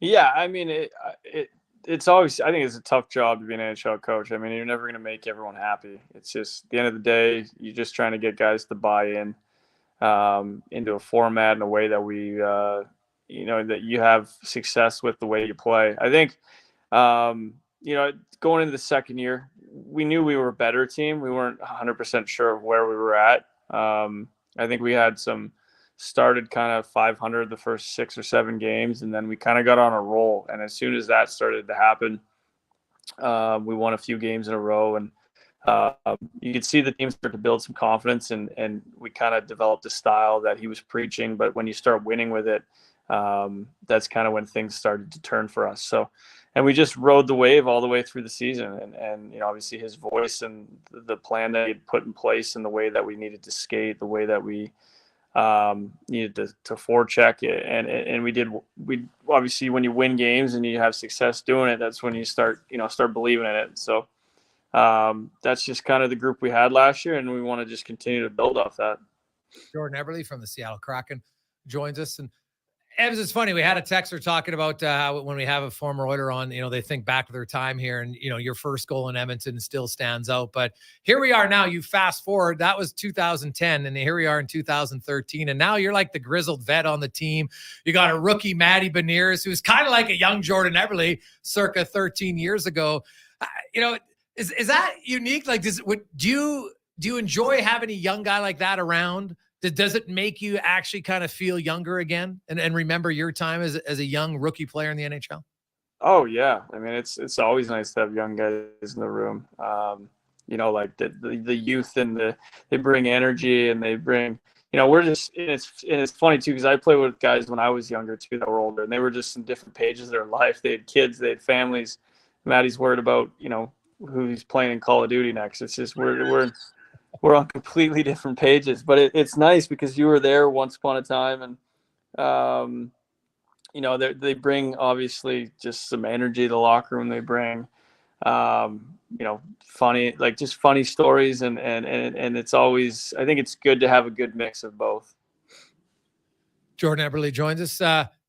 A few of your good buddies. I know you're still good friends with Taylor Hall. He's going to become a dad for the first time here next month. Ryan Nugent-Hopkins just became a father. What are you now sending these guys like dad parenting advice? No, I don't have advice. I learn as I go. I'm sure like every dad does. You don't know what the heck to expect until it happens, and then you learn. So, I'm excited. Obviously, like you said, Nuge just had a little girl, and Halsey's gonna have a baby here soon. It's funny when you think about it. You look back on where we were, and just some young punk kids in Edmonton, and now we're all grown up. So time flies fast in this league. It really does. Do you guys in Edmonton, they have captain skate today, which was like unofficially mandatory, it seemed. The captain leadership group said everybody's getting together and they're doing it. When are your guys' captain skates? And it's kind of changed. Like, guys never used to show up 2 weeks before training camp, but now it seems lots of teams have 80, 90, sometimes 100% of guys there 2 weeks before. Yeah, we've started them already. We had one today. You know what? For me, I love just getting here, settling in this time before camp, before like the grind starts, and you get to just live in the locker room and live here and hang out with the guys after practice, go golfing, whatever it may be. There's no pressure. These are fun times. It's always nice to get the guys together too, and start building some chemistry, and just obviously get settled in. Some guys are moving here from different teams. Some guys are moving places. And some guys have to put kids in school. So I feel like you're right. It does seem like guys are coming back earlier, but I think it's because they enjoy it. Yeah. Well, and that makes total sense. Have you been to a Seahawks game? Yeah, I've been to a ton. It's funny, before I was picked here, I was a big Seahawks fan, so I that was one thing I was really looking forward to.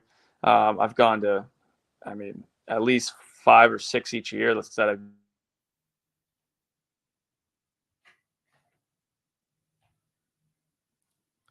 Oh, that's fantastic, man. Those I'll say this, the Seattle Seahawks game that I went to was without question the loudest sporting event I've ever attended. So loud that at times I literally was like, I wish I had earplugs, because when the opposing offense, and it was Miami, they get on the field and the crowd literally is just like they're just screaming.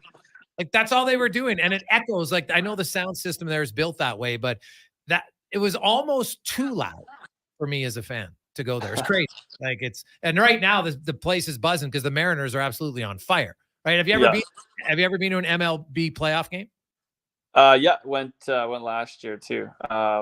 Yeah, I mean they're like you said, they're on fire right now too. So I hope to get to some when and if they, well, I should say when they get to the playoffs. Well, jinx it. Jordan, thanks so much for joining us, man. Continued success. The rivalry, Seattle, Edmonton, really the Pacific Division, LA, Vegas. It was the only division that had 4 100-point teams last year. You know, Calgary and Vancouver feel like they're going to be improved. Kind of give me your thoughts on the division and just how tough and how deep it is. I mean, it's just the league in general now. It's just any night, any team can beat anyone. So, yeah, I look forward to, I mean, obviously the Oilers are a great team. The Flames should be a better team. LA is a good team. Like it just, you go down the list, it's just always a fight to the end. So, I'm looking forward to it. It's when you get to be a little bit older, you think more and more about how many seasons you have left and how many opportunities you have to win the cup. So, we'll be itching for it. Eb's, always good to talk to you, man. Best of luck. We'll talk to you throughout the year. Appreciate your time. Yeah, thanks.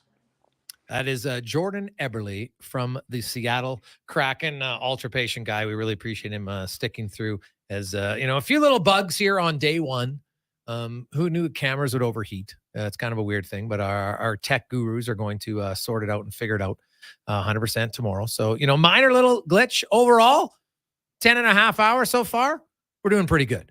I'd be pretty happy with that. The text line is humming. You can text us at 833-401-1440. Put your name, your nickname, your moniker, whatever you want to be referred to at, because we can save it. And then moving forward, when you send us a text, you don't necessarily have to put your name on it, because we will have your name in the system, because the minute we click on the text to read it, your name, moniker, nickname, whatever you're using, pops up. It's fantastic. So I like it. That was Around the NHL, brought to you by McDonald's. Jason Gregor, Connor Halley with you. Are coming to you live from the eWell studio here in West Edmonton Mall, day one on Sports 1440. The texts already, massive amounts. Thank you so much. You can always text us in our Jiffy Lube inbox. Text us, of course, 833-401-1440. You can email us if you have any longer thoughts you want to get out. Gregor at sports1440.ca. Connor at sports1440.ca. We will come back and wrap up the inaugural day here on Sports 1440. Building or renovating.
involved in jersey sales will be like, hey, man, like, we're missing out here.